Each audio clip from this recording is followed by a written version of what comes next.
Your son, he's gone. He was weak and foolish, like his father. So I destroyed him.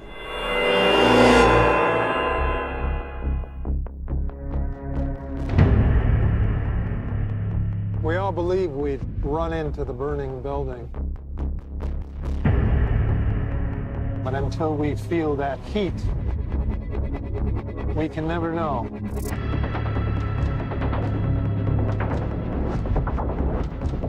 You do. You chose to die instead of giving up your colleagues.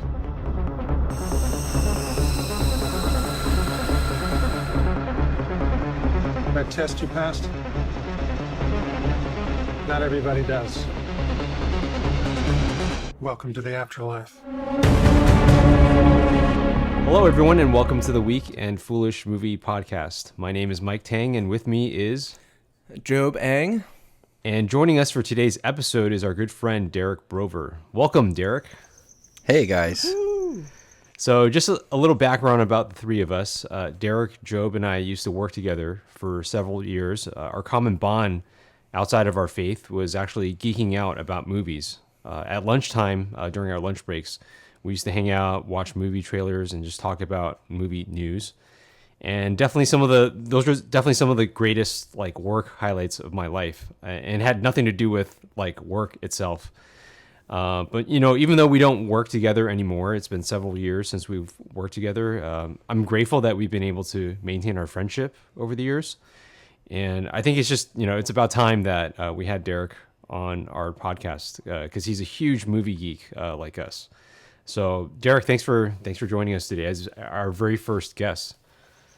Wow, I'm super honored, and I love you guys, and it's kind of like I'm hanging out with you, which is a great excuse. So let's do this. Yeah, awesome. Yes, you finally legitimized us. We have a guest. I think Guess we're you're ready. super legit now. We're taking the next step. You know, sponsorships. Anyone after this? I think we can double our viewership count now. Like we'll go from 20 viewers to 40. Yeah. All right, so the film we will be discussing today is Tenet, which is an action sci-fi thriller set in the world of international espionage. Tenet is a completely original idea. It's not based on any book. It's not based on a TV show or a video game or a comic book. It doesn't have any A-list actors. There's no superheroes. Its plot was kept almost like a complete secret. Not even the trailers revealed what it was actually really about. But Tenet was considered one of the most anticipated films of 2020. So what's the big deal here? Why was this movie so hyped? And the reason why is because it's written and directed by Christopher Nolan, who's probably the biggest and most influential director in the world in the 21st century. He's made the indie neo-noir classic Memento, and he's gone on to direct mega blockbuster films like the Dark Knight trilogy, Inception, Interstellar, Dunkirk. He also made The Prestige, which is a vastly underrated mystery thriller with Hugh Jackman and Christian Bale. Christopher Nolan is probably the only director right now in the entire world who can come up with an original idea, an original concept, and have a major studio give him over $200 million with absolute creative control. Like there's no one like him right now that can command this kind of money and this kind of control for his projects. Job, Derek, and I were extremely hyped for the release of Tenet, which unfortunately was delayed several times because of the coronavirus pandemic, which shut down movie theaters all around the world. But, you know, thankfully, as the pandemic experienced a downward trend, some of the theaters were able to reopen by the beginning of September. Tenet was released, and we were all able to eventually see it. So for those of you tuning in for the first time, each of our podcast episodes begins with a non-spoiler section of the movie where we describe our thoughts on the film without revealing or going into too many plot details. This section is then followed by a spoiler discussion where we delve into all aspects of the film. All right, so if you haven't seen Tenet, this is the part where you can listen to.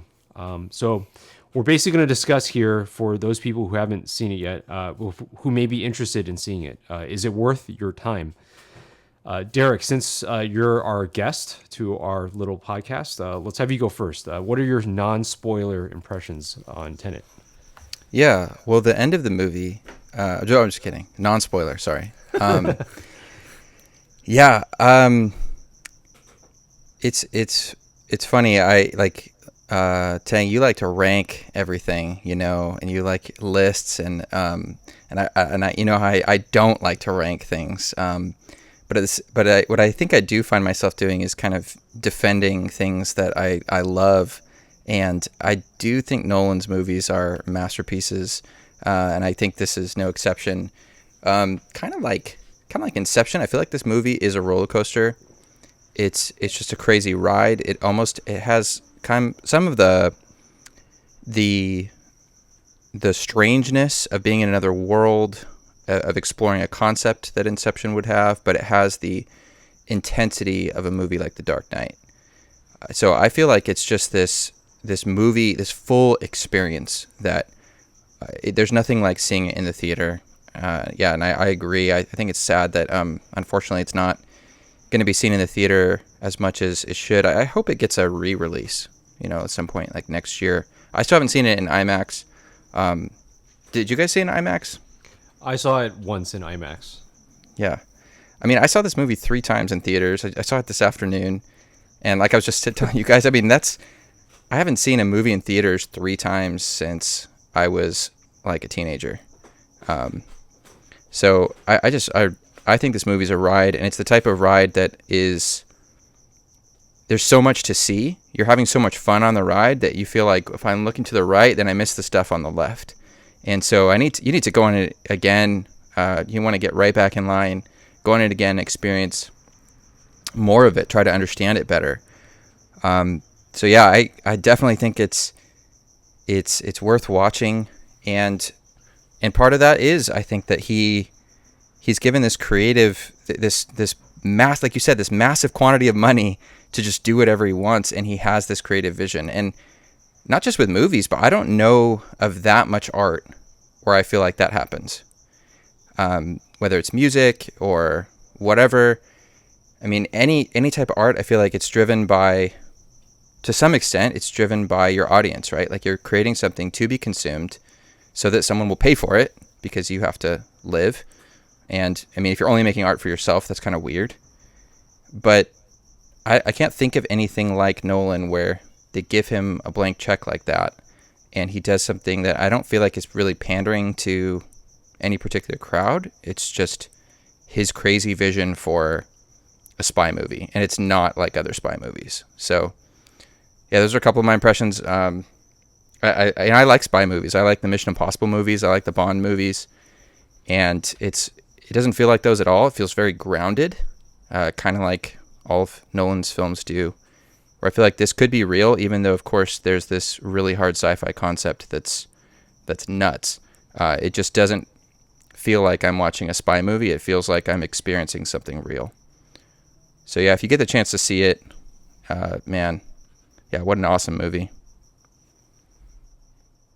Awesome. Yeah, thanks for sharing your thoughts, Derek. Job, what did you think about Tenet? Yeah, I want to touch a little on what Derek was saying. It's almost a throwback that a director's just given like full creative liberty to do what they want to do. I feel like we haven't seen an auteur being given this much liberty in a long time. I feel like, the system has become so saturated by the formulas, and we like the formulas. Like, we'll go see Marvel and Star Wars and all those things, but it's just such a refreshing thing to see an auteur being given like full creative control. So that was really cool. I love that point, Derek. For me, this movie is really special. I don't want to flex too hard for everyone, but this movie was really special because my wife actually was on the post-production crew for this film as one of the Foley editors.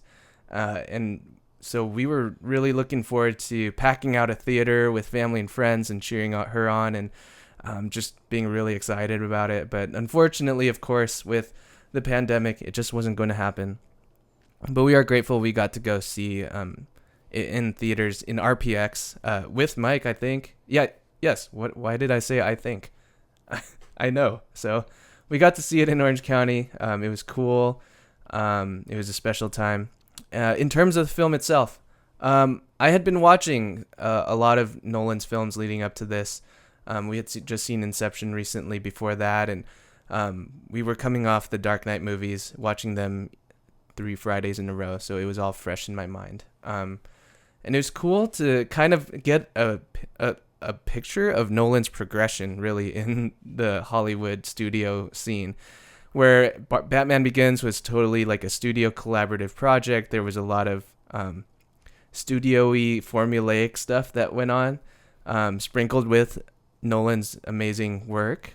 So now watching, like, I feel like quintessential Christopher Nolan with Tenet, where it's like mind-bending, utterly confusing but amazing masterpiece that is Tenet. So I think we all love this movie, right? I mean, that's for sure. And I went in buying the marketing. So, the trailers were so good in that they gave no indication as to the plot of the film, and like the tease in one of the trailers was, "Don't try to understand it, you have to feel it." And I was like, okay, like I'm picking up what you're putting down, I'll make sure not to try to understand it. Because I had heard also some of the chatter about the dialogue mix and how it's just really difficult to hear some of this stuff. So I went in trying to understand it, but to also not like get so hung up on like the details. And I actually was unexpectedly washed over with like a wave of emotion watching this movie. It's like really brainy and high concepty, something that would make a film student like cry with joy, but it's also quite an emotional journey, and I was pleasantly surprised by that and came away really like, it's like waking up from a dream almost, where you just feel like something happened to me just now, but I don't know what. And that's kind of what I felt coming out of Tenet. Yeah, awesome. Yeah, just to kind of reiterate stuff that you guys were saying, I love Christopher Nolan movies, and I think specifically I love how he plays with time and how he tells his stories in non-chronological order. We're so used to watching movies linearly, right? We go from point A to point B to point C. We experience the beginning, the middle, the end of the story. But I just love how Nolan rejects these traditions and he rearranges the events of the plot in exciting ways. We kind of experience movies in a new way.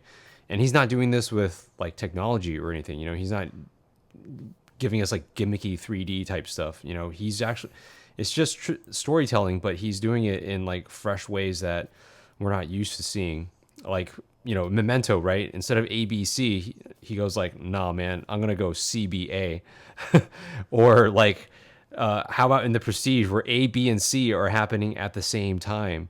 Or what if in Dunkirk, A takes place over 1 week, and then B takes place over 1 day, and C is 1 hour? Like, the man's like a mad genius. And I'm just so glad to say, in agreement with you guys, that I loved Tenet. And I think it's continued Nolan's fun tradition of playing with time. And literally time is almost like a character in this film. I think the concept in this film, which, I don't want to spoil, but I think it's wholly unique to this movie. I haven't seen a story like this, like ever. And especially the action sequences that plays out from the concept. Like, I haven't seen action done like this ever before like this. And it's mind-blowing to me that someone would think about making a movie to do a movie like this, and not only that, but to get all this money to do it, as if it was like an Avenger movie or something.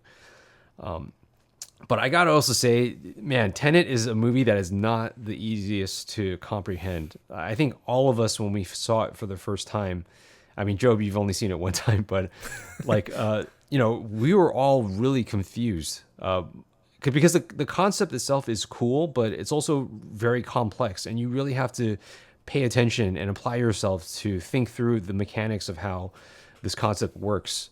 But in the end, it's the kind of movie that you have to talk about with your friends after you leave the theater. You're standing around in a circle, you're trying to process what you just saw and the meaning behind everything, and maybe connecting some dots. And then maybe you go home, you read some articles and you watch some videos, and then you come back and talk about it with your friends. Like, this is the kind of movie that brings people together like that. And I love that we got to experience this, especially in a year like 2020 where everyone's been so isolated. I know theaters are kind of shutting back down. Like Regal just recently shut down like all its theaters because just the audience wasn't coming out, and there's so many marketplaces that weren't open. So I'm just so grateful that we got to at least taste this again in 2020 before, we don't know if theaters will ever come back, but I'm just glad we got to experience this. But I gotta say though, the concepts are not only complicated, but I think what adds to the confusion is that the dialogue in this movie is so hard to understand. The audio mix is just terrible. Normal scenes of dialogue, right, where characters are in a restaurant and they're talking, like it's incomprehensible. It's like when they talk, it's like like I don't understand the reasoning for this. And someone like Christopher Nolan, who's has such control over the final product, like I don't understand how he could allow this to happen unless maybe he has like hearing problems or something. This is a big problem not just in this movie but in Dunkirk and Interstellar, but it's so problematic in Tenet because like the concept is so complex. You need to be able to understand it to comprehend the movie and to enjoy it fully. But you know what? I think maybe it could be like that was maybe like a strategy. Is if you don't understand the movie, you got to go back and see it again and again. I mean, just imagine Box how many office VP draw. viewings this would have gotten, right? If theaters weren't shut down. Well, I think that's a strange thing. Like, the first time when I saw it with you, I felt like it was so loud and I had such a hard time understanding the dialogue, but I still loved it. Right. And it did make me want to see it again. But depending on the volume level, I think I'm understanding it better each time I see it. But I read most of the screenplay now, and I think I understood some lines reading. Like been reading the screenplay the last few days, and I'm reading stuff and going, wait a minute, I don't think this line made the final cut of the movie. That's really interesting, right? And then I see the movie again today. And I'm like, oh no, it was there. I just didn't understand it before. Yeah, and I gotta just to go off of what you just said. Like, yeah, I was confused and struggling to keep up with the movie, but yeah, like I loved it because the sheer spectacle of it all, the scale of the action, the amazing score from Ludwig Göransson. Like I haven't heard people talking about his score, but oh my gosh, it's amazing. So I knew that this movie was special. Like even though I didn't fully understand it, I know that there was something here that is worth revisiting over and over and to finally grasp it. Yeah. Do you guys have any other like non-spoiler thoughts before we go into spoilers? I think most of them are spoiler thoughts. I don't think that the difficulty in understanding it should hurt our recommendation at all. Mm-hmm. Right. So I do want to say that. I mean, I understood, I feel like, enough the first time. It was just some subtle dialogue. Sometimes there's stronger accents. Sometimes people have a mask on. And that it's just the most 2020 movie. Yeah, it totally is with all the mask wearing. And the music is not only loud, but yeah, sometimes overshadowing some vocals. And I mean, it's part of the ride. I do think the score is amazing. My order of the CD is finally going to come next week. It's weird that they didn't release any physical release of the soundtrack until now. Wow. Yeah, it's interesting. I think this was Nolan's first film without Hans Zimmer in a while, right? Since Batman Begins. Since Batman Begins. And so one of the big things about Hans Zimmer's scores I felt was like how present and like big it sounded, and I figured with Ludwig we would get a different experience, but no, it was basically the same thing. It could have been Hans Zimmer for all we knew, Maybe a bit of a different feel. Different feel, yeah. Like less of an orchestra feel, more of a had no problem just having like a beat and stuff that I mean, I had a great time with that soundtrack. It's amazing. But is it just because Hans Zimmer was unavailable? He's doing every other Warner Brothers movie. Is that because I know he did Dune, he did Wonder Woman, and he did Bond, right? Just 3 other Warner Brothers. It was like an availability issue. Yeah. Yeah. What a slacker, man! Guy can't do 4 movies. I did notice that Nolan has been changing his longtime collaborators from time to time, every few films. So like he used to have Wally Pfister as his his DP, director of photography, for many films, and then he switched over to Hoyt van Hoytema like during Inception. Oh wait, no. After Inception, he switched over. So it could just be that like he's switching things up too. But yeah, if it's a scheduling thing, I guess that's true. He changed his editor too. Lee Smith used to be his editor since Batman Begins, I think. He changed his composer, editor, cinematographer. Yeah, so he was really changing things up here. Michael Caine was only in like 5 minutes of the movie. Yeah. All right, I guess we can move into spoilers. No, you're still holding on! Let go! We can, I'd love to just dive into the details of the movie. So we actually think it's best if we just went through the plot of the movie beat by beat, because, you know, like we said, it's a little bit hard to understand, especially if you're seeing it for the first time. So Derek is going to be walking us through the plot of the movie, because he not only has read the screenplay, but he just saw the movie like 3 hours ago. So Derek's going to walk us through, and then I think we can just comment on the movie as we go through it, on the filmmaking and the storytelling of the film.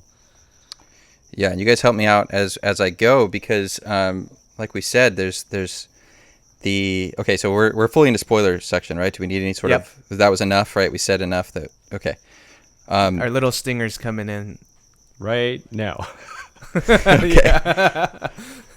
So the whole concept of inversion, right, which is this idea that not really time travel, right, but reversing an object's flow through time, or reversing, you know, as we're going to see, that the entire world's flow through time. Because of that, some of the major scenes actually don't happen in chronological order. And so as we go, I think that's one reason why I'll need your guys' help. But I did want to mention that I think that's a really interesting thing that he continues to do, as you said before, in his movies. And when I showed Batman Begins to my high school students, a bunch of them had seen it before, and I asked them, do you guys remember how the movie starts? And they will inevitably describe all of Bruce's childhood in the movie. And they don't remember that, you know, 30 seconds into the movie, he's in a Chinese prison. And it just, because in your mind, you sort of reorganize it chronologically.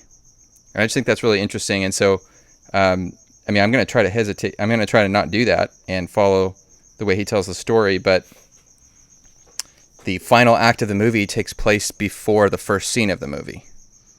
So it's kind of crazy. So, okay. Ooh. Yeah.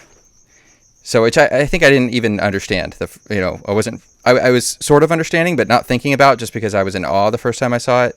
And then, you know, it's one of those things you walk out and you realize, oh, they hadn't gone to the opera yet. Can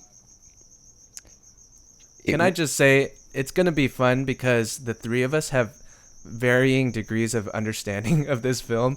We have Derek, who's seen it 3 times, has read the entire screenplay.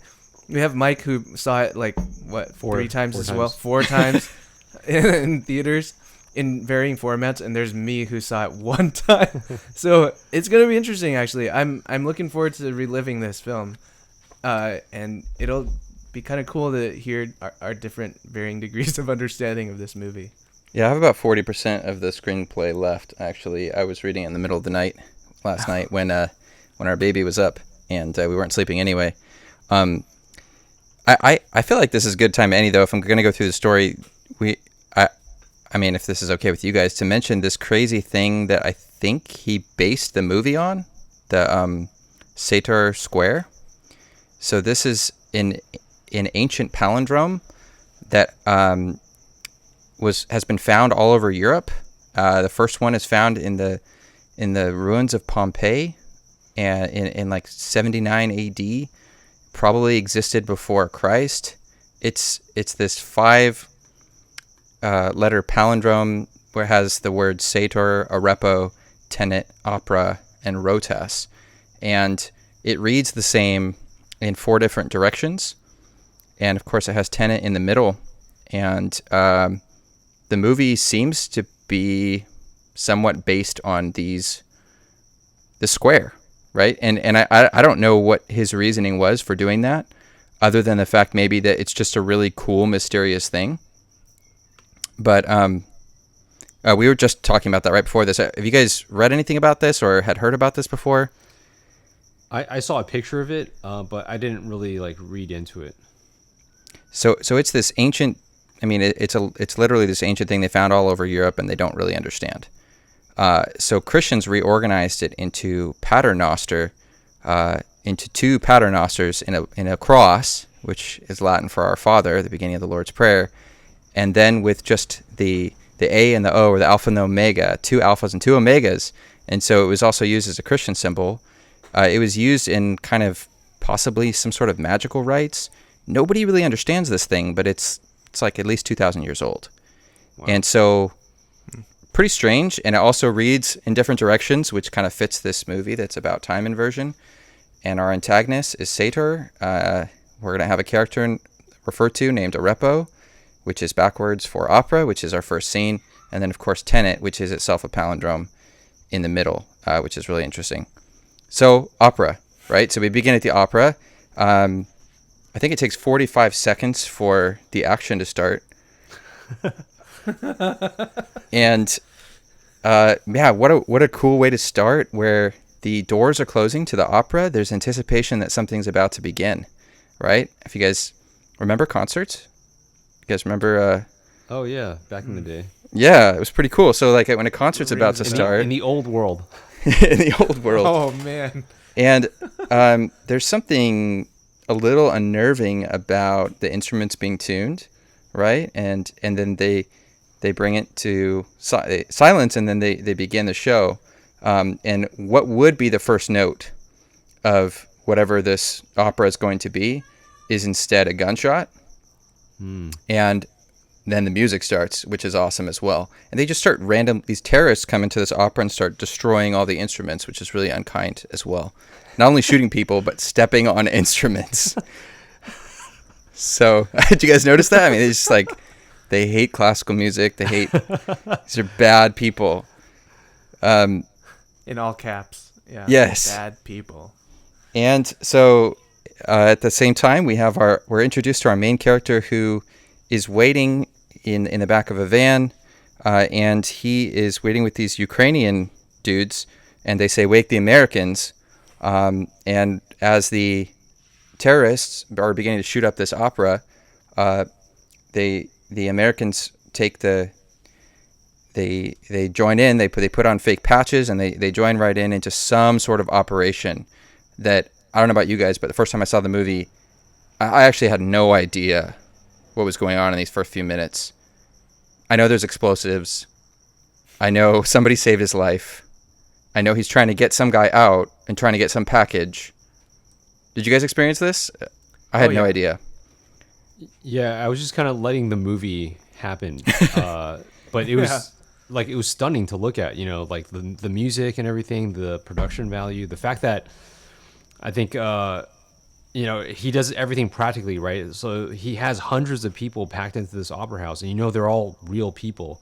It's not like CGI'd or anything. And when the terrorists or whatever turn on the gas, to knock everybody out, everybody to sleep. Yes. Like the way everybody falls backwards in those seats, they fall back differently, at different rates, at different speeds, in different ways. And I feel like if it was CGI, it wouldn't have that same that realism to it, that Yeah. grounded quality to it. So I feel like when it's done practically like that with that many people, like you feel you're actually there with them. It feels more tangible. Nolan loves to mess with that, right? Like to the experience of fear. I feel like he's done that in quite a few movies where he can actually create an experience of fear that feels so real. And he likes to use things like terrorism, like in The Dark Knight, right? But to me, it almost feels like the beginning of The Dark Knight as a similar feel, which, I mean, I love The Dark Knight. But there's something about that first scene until Joker drives away in the bus. I could just watch that first scene over and over again just because it's so visceral. Right. And I feel like the Opera House has a similar quality that, yeah, I mean, what did I just watch? That felt like that was very real. That Opera House just got attacked. Something went down. And also a bullet went backwards, right? This is our first exposure to the concept of inversion. He sees a bullet hole sort of evaporate, and then he's about to he's rescued by an unknown character. Operation doesn't go quite right, though, and he is trying to get some target out who has this item that's in the baggage check. They swap the target, with one of his guys, but then eventually, when he gets out of the Opera House, and the Ukrainians are also trying to bomb all the people watching the concert. They're trying to kill them. And so he successfully rescues them. I didn't catch this line, I think, the first 2 times I saw the movie, actually, until I read the screenplay. But they say something to him, to the protagonist, of the effect of, that's not our mission, when he refers to saving the innocent people. And he says, it's mine now. So he's already a hero, right? He's some undercover agent, but he's not just going to let innocent people die. And he gets his target out, but oops, he's in the wrong van with the wrong people, and they knock him out. Yeah, what else? Did you guys have other stuff about the Opera House that you want to talk about? Yeah, like I kind of want to just go off your point about just how amazing this opening sequence was, similar to like the Dark Knight Rises even. Like I want to take a moment and just emphasize how irreplaceable the theatrical experience is. I don't care how good your sound system is at home or how big your TV screen is. If it's 4K, 8K, it cannot compare to the size of a movie screen and the grandness of the picture and the immersion of the audio in a theater. I know everyone has different levels of comfort going into a theater, but I just can't stand how movie blogs like Collider and Slash Film, I'm going to call them out. I just don't like how they were bashing theaters for reopening, and it almost seemed like they were rooting for Tenet to fail.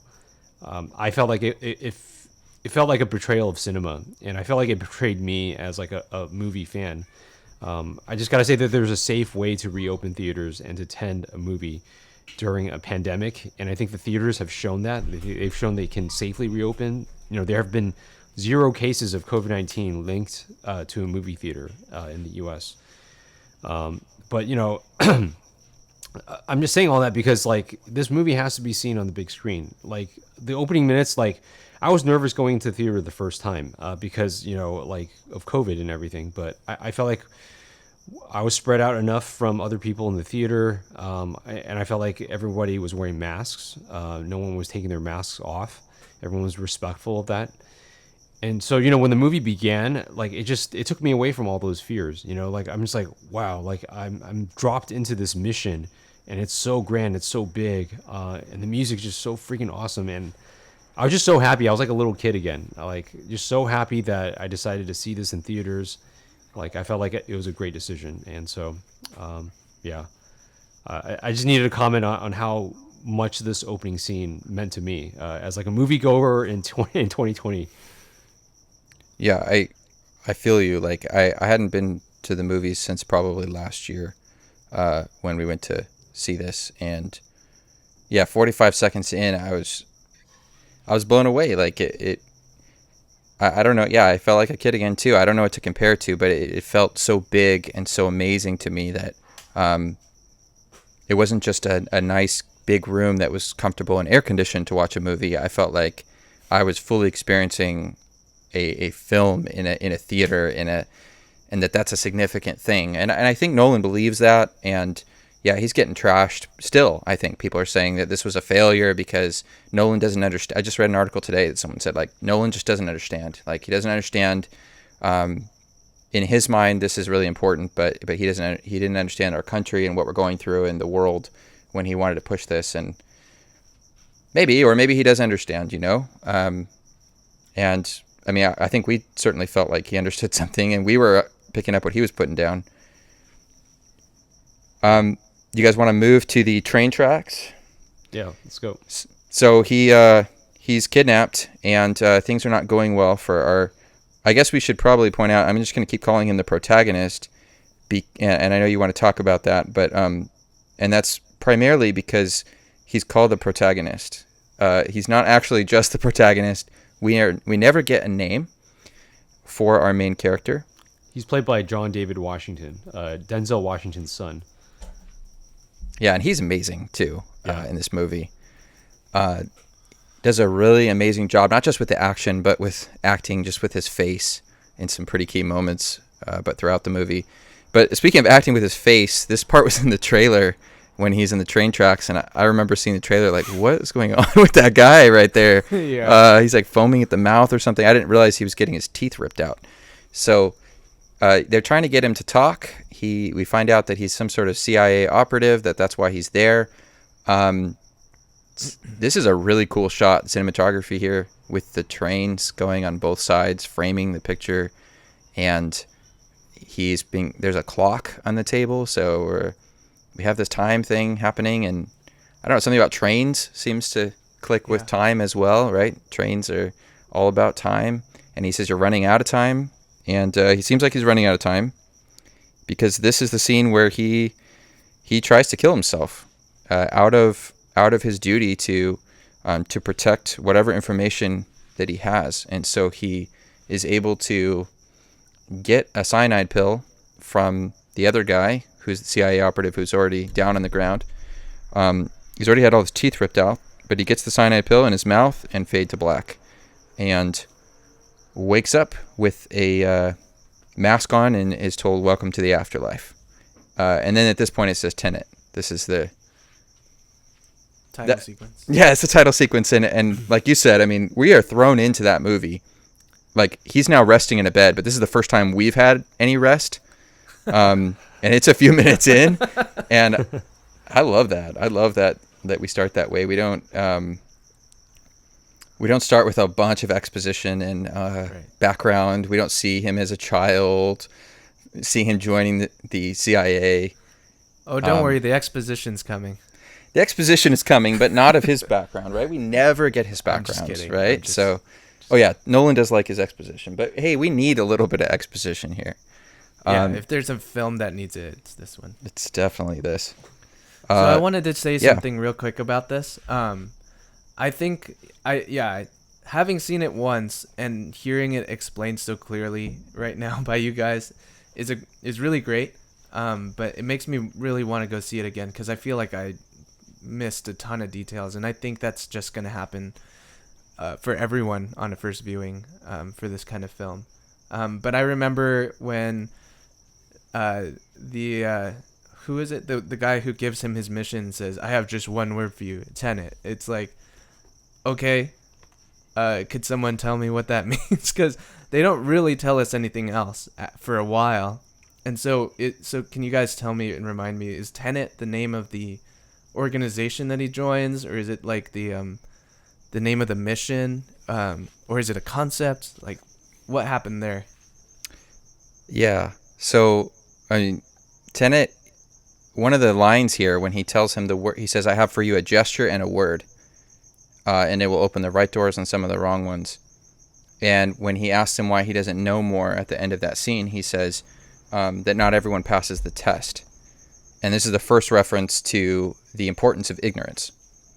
So we're going to see that part of their standard operating procedure is that they suppress information and they operate with ignorance. And there's a very intentional reason for that, right? Because any information that is passed along, the more people know it, any information that's passed along digitally is going to the future. And if it's going to the future, then it's putting them in danger. Okay. So only people who are willing to die for this information and who, in fact, actually will die at the end of the mission are allowed to get this information. So the people who work for Tenet, which seems to be an organization or a mission, they are given limited information to recruit him. So he's told. So the guy who recruits him, his name is Faye, I think. He tells him the gesture and the word. Which, by the way, is super cool if you see people who've seen the movie and you can just do the gesture and be like, have you guys seen Tenet? You guys heard of it? You could just sort of work it in. I think if you do the gesture, they're just gonna be like, "Wait, what?" You have to do it. You have to. They didn't understand in the movie. You don't have to. You can't do it like by your chest. You have to like kind of, just subtly like put your hands together, and then if they do it back, then. I don't even know what you're talking about. Oh, come on.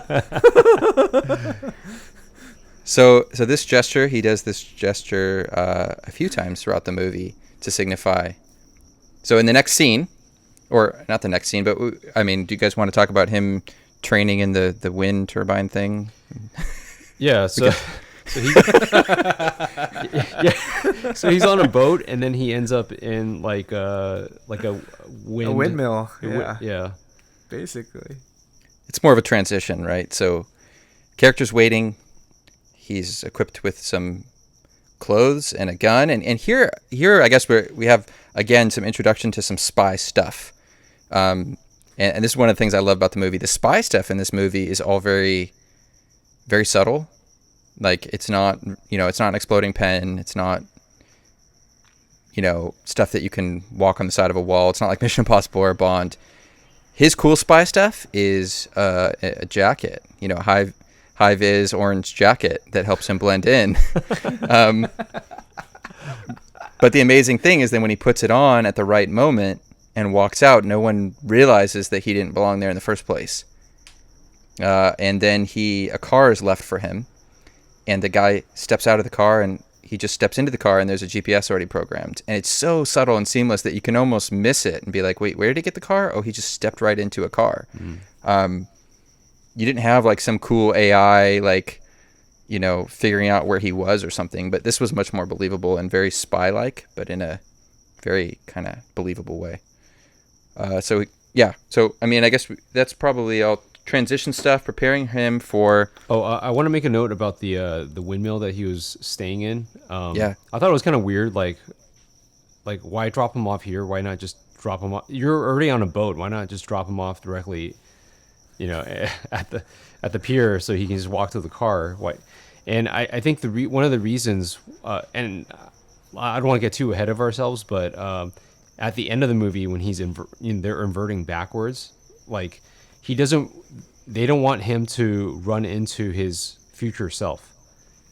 So that's why they keep him inside the windmill for like a duration of time. And it looks like some time has passed, right? He has enough time to like take his shirt off and like take a nap, and like he's like doing pull-ups. So we don't know how long he's there, but he's long enough to like get that comfortable and then go to sleep. So I think it's long enough so that like his future self is operating during that time period, or somewhere around then or before. We'll get to that later, but just throwing it out there, I guess. Yeah, and it might just be part of the whole idea of information being suppressed, that each sort of person that he's involved with that recruits him has a limited information, except for a couple characters. Priya, right, notably knows quite a bit, like a lot more than she lets on. So he meets this exposition lady, right? So you guys like to call, who is that? Is that you, Job? The scientist. The scientist, yeah. And he does the gesture to her because she questions what the heck he's doing there, and says, yeah, an orange jacket can get you pretty far, huh? But only so far. and he says something about that being an interesting tenet. He does the gesture, and then she welcomes him in. See, so it happens a couple times. Okay. All right. It's pretty subtle, but he does it, and then she changes her tune about him and actually brings him in and gives him limited information, right?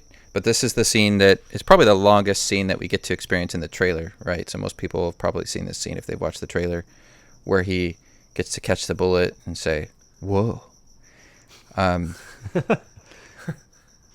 And this is Matrix. yeah. He turns into Neo and Bullets, Ooh, callback. gets to. So this is our first. I mean, we saw inversion, right? We saw a bullet going backwards, but now we get to experience a little bit more of it, where he gets to be amazed by it, and we get to be amazed by it and understand a little bit of it. That, yeah. I mean, do you guys want to talk about inversion? I feel like we've sort of talked about it a little bit, but maybe this is a good time to try to explain it a little bit. So from what I understand, the concept of inversion, the scientific explanation from the exposition doctor is that any object or can have its entropy inverted. So normal entropy runs forwards in time, and then when you invert the entropy, everything runs backwards, or we experience things backwards. So essentially, that's how time travel works in this movie. It's like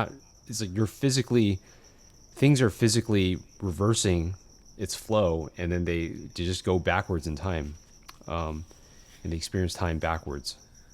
My question: am I kind of explaining it correctly, Derek? Yeah, I think so. So the bullet is going backwards. For instance, you dropped it, but from your perspective, it's coming back into your hand, but it wouldn't come back into your hand unless you had actually dropped it. So when he tries to make it fly back into his hand, she says, "You have to have dropped it."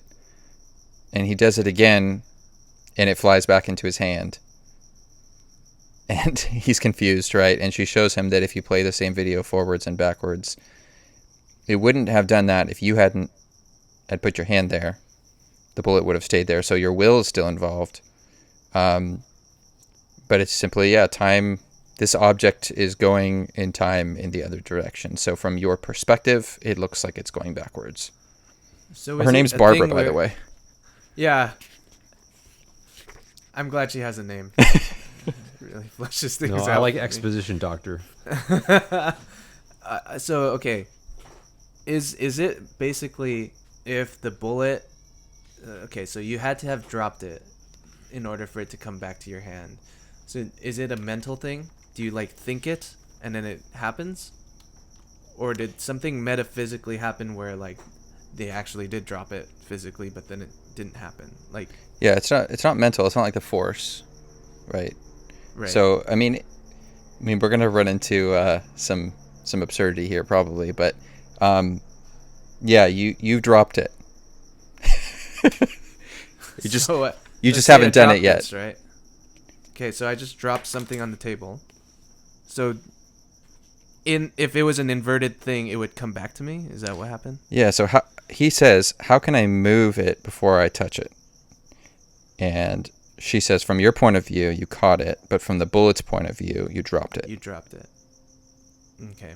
So, he says, he protests and says, "But cause has to come before effect," and she disagrees and says, "That's just how we see time." So there's still cause and effect, but It's just reverse effect. yeah, and part of the strangeness of it is that the effect is backwards, but the cause is still going forwards in time, right? So you have one thing inverted, but we're not inverted, right? So our protagonist is not inverted, so it looks like it's flying into his hand, but he dropped. Yeah, it's cool. It's pretty. Like I said, I don't think there's anything like that. Yeah. So some questions for you, Derek, Mr. Screenplay. Why are in this lab of this Dr. Exposition, she has all these inverted objects, right? Inverted bullets, inverted metals. Why? And she says that they're streaming these inverted things back in time. So I guess my question to you: why are they streaming it back in time? Are are these materials inverted in the future, like buried, and then people in the present find them, like in the field, or is it like, are people actually using these inverted things as they're being sent back in time? Yeah, at this point, I mean, we do know later in the movie that things are intentionally being inverted and buried and basically sent to the past. But as she says here, these are basically the remnants of a coming war. So this is the garbage basically of a war that's coming, and this is the stuff that is being used.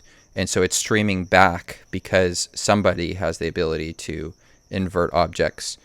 And the concern is that they could invert large objects, like a nuclear weapon, and send it to the past to obliterate us, which, as we see as we continue in the movie, we actually realize that that's actually the plan of whoever it is in the future that wants to destroy us.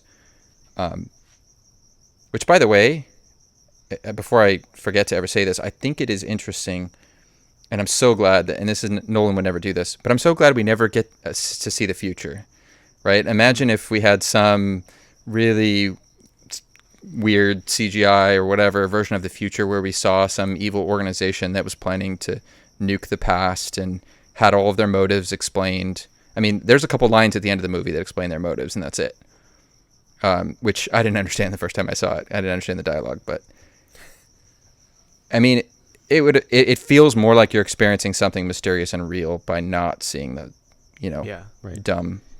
It does ground it in a way. And you're just locked into the character's perspective, right? Like, that's right. You don't ever depart from it's a very subjective film in that sense. And I know, like in Memento, I recently watched it with some friends who actually saw it for the first time. And one of my friends was wondering, like, why didn't we see Leonard Shelby's life before? Like, she wanted to see his life, like, before the accident. Like, what was it like, and how did it lead to the accident that caused him to lose his memory? But I just feel like when you depart from the character's frame of mind, like, you're essentially just exiting the movie, and you kind of lose. I think Nolan likes to subject his audience to that subjectivity, so he doesn't ever allow us to get the true, objective, the complete truth, I guess. Yeah, and other than, I think, Kat and Sator, do we ever really depart from his perspective throughout the entire movie? I guess Neil. So we have a couple protagonists, right? We have Neil, we have Kat, and we have the protagonist. But yeah, by sticking with those points of reference, we don't have maybe as much of the establishing stuff that you might otherwise have, but it creates a lot of tension and mystery because we're experiencing things through their eyes. I love that too.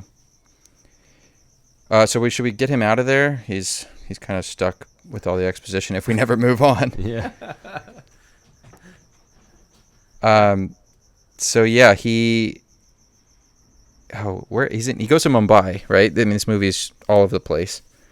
So because of some material that was used on the metal that was examined from Barbara, he is able to realize that he needs to go to Mumbai. Inverted bullets, right? The metals for the inverted bullets are produced in India, in Mumbai. Right. And I can't remember who he talks to first. Is it Sanj? He talks to Neil. He meets up with Neil to discuss the. Oh wait, he gives a call to his he uses a burner. Supervisor or whatever. They think he's dead. They're yeah. Yeah. So their code is we live in a twilight world. We live in a twilight world. Oh, you guys. No friends at dusk. Okay, thank you. So shall it be? No.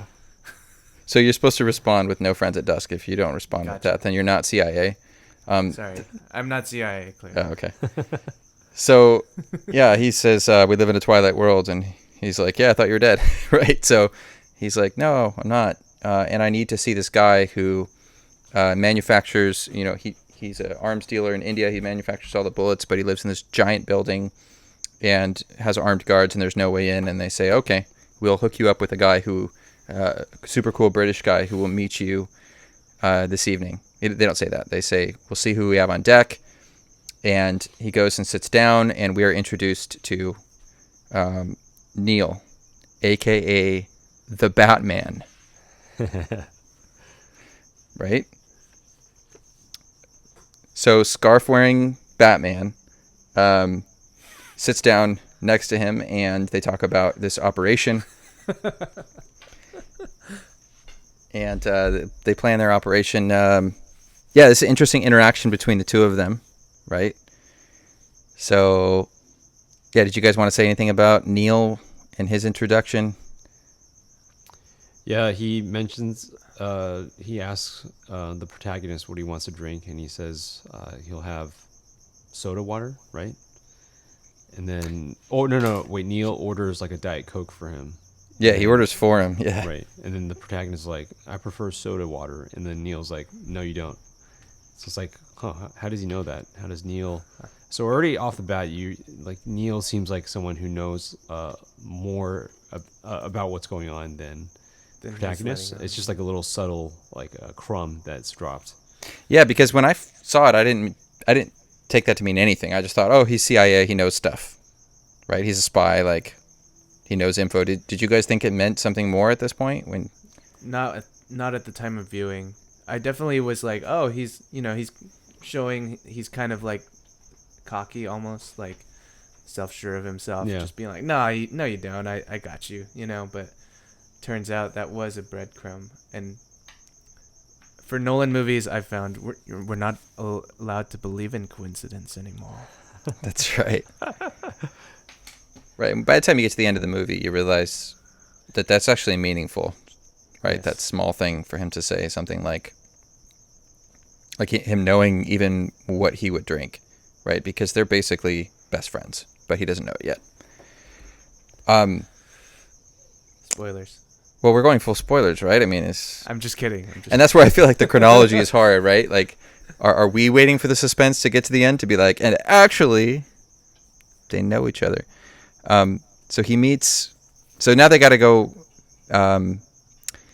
talk to this dude who manufactures bullets in India, and yeah, what a cool way to go into the building. We've seen this on the trailers too, right? But I don't know. I think that's do you guys know? I mean, I'm sure they had doubles do this, right? Oh, the stunts? Yeah, the stunts for this. I feel like most this likely pretty dangerous stuff. You know what's so funny is before the I would watch these analysis videos of the trailer, and they're like, oh, clearly this scene's like where they're inverted. It's like they're not.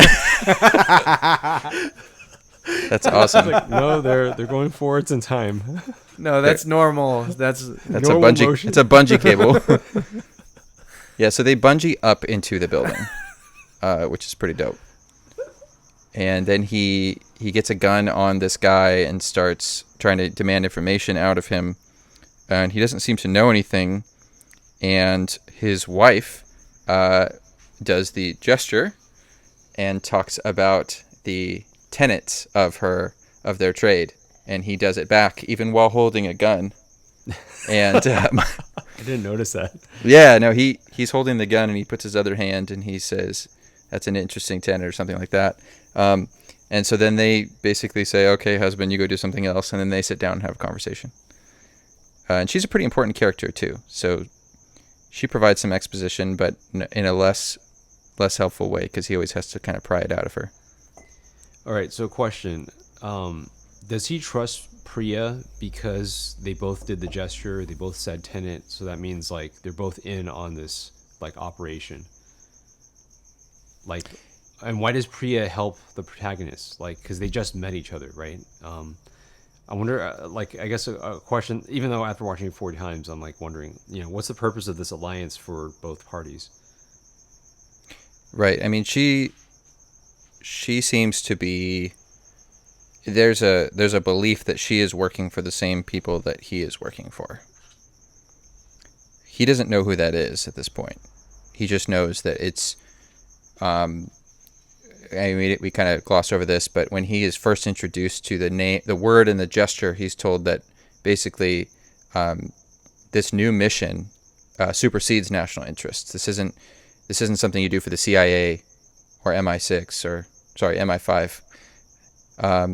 This is something you do for the world, right? So it's part of this larger thing. She seems to be a part of that, and he accepts that based on what he's been informed of. So, and his experience of her matches that, right? She knows things about what's happening. She claims at least that she didn't invert any of the bullets, that she sold this ammunition that was then inverted, and that the dude who's inverting it, who they actually need to be concerned with, is this Russian oligarch, Sator. So, yeah, this is referred to again at the end of the movie. So, the end of the movie, in his last scene with Priya, they talk about who they're working for, but he does sort of accept that they're both working for the same side. You know what's funny is when they say Sator, because the audio mix is so difficult to understand. I kept thinking it was Sato. Yes. And I thought it was going to be the Japanese guy from Inception. I thought the same thing. Yeah. But then I'm like, wait, but he's not Russian. He's Japanese. Yeah. He took me the became longest time to Russian. figure out, it's Sator, not Sato. It's like so hard to understand. If it was him, then it could be an Inception sequel, and they were actually in the bottom level of whatever that's called. Yeah. They were in limbo the whole time. They're in limbo. Yeah, this whole movie takes place in limbo then. Or it could be like a cleverly designed heist to like confuse the target and extract the information from him. Very cleverly designed. They're in Nolan's dream. Dude, the chemist was in this movie. See, I thought that too, but I'm just a racist. No, it's a different actor.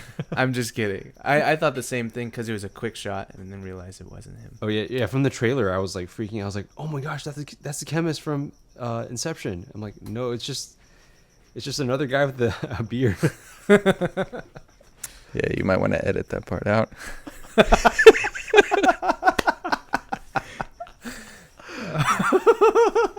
Okay. So, anyway, so Priya.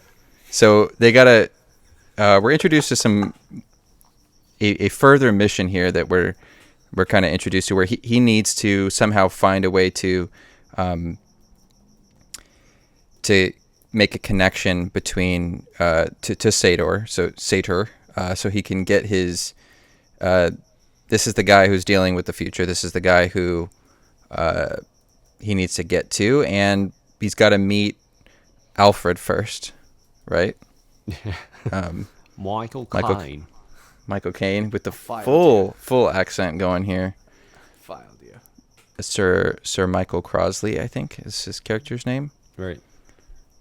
Oh, and just a note. When he goes into the building to meet with Michael Caine's character, there's a guy who greets him and gives him like some attitude. That guy was the main character in Christopher Nolan's first film, Following. Nice. It's like I he hasn't knew he been in looked any Nolan familiar. movie. Well, actually, he was in Batman Begins, like a side character. But yeah, he hasn't. He shows up here in Tenet. And I forgot to mention this too. The guy on the boat, I think you said his name is Faye. The guy who gives the protagonist the gesture and the word Tenet. He was actually from Insomnia, and he hasn't been in a Nolan movie since Insomnia. So it's kind of cool seeing Nolan reusing people he hasn't used in like 15, 20 years. And the one he's used in every single film. Yeah. Michael Caine. Michael Caine. Yeah, so what's the point of that scene? It's one of my favorite YouTube videos. It's an inside joke from The Dark Knight. Just look it up. Dark Knight Tangerine. It's worth it. Put it in the show notes. Yeah, what's the point of the Michael Caine scene here? So he realizes he needs a new suit, right? That was important. Yeah. That was important because he's going to need to look the part. But we're introduced to Kat and some pretty key plot points here. And Catherine, or Kat, is the wife of Sator, who got close to a dude named Arepo, which is opera backwards, which is also in that square. And he was a guy who made some fake Goyas. And anyway, she sold her husband a painting. Her husband is nasty. She wants to get away from him, but she's done something very illegal, and that is his hold over her. And so, I totally jumped the gun because he doesn't know that yet, does he? He only knows that she sold him the painting. My bad. So now he wants to go find more information about, to see if he can basically blackmail her into getting a connection to her husband. And so we get to see her drop her kid off at school. Her music is very sad. Have you guys noticed that? The theme song that plays every time we see her. There's a couple different themes that are played throughout the movie. Sator's is pretty intense, and it has that creepy breathing. You guys hear the? I think if you guys have listened to the soundtrack, it has the. Oh, what the? For the soundtrack, I literally just have the opera scene music played on loop. Yeah. There's some breathing. It sounds like someone's suffocating, and apparently that's actually Nolan on the soundtrack. So that's his cameo. He's actually the one who sounds like he's dying in the suffocating breathing sound. I wonder what that's a metaphor for. Well, I mean, we're not allowed to believe in coincidence. Remember.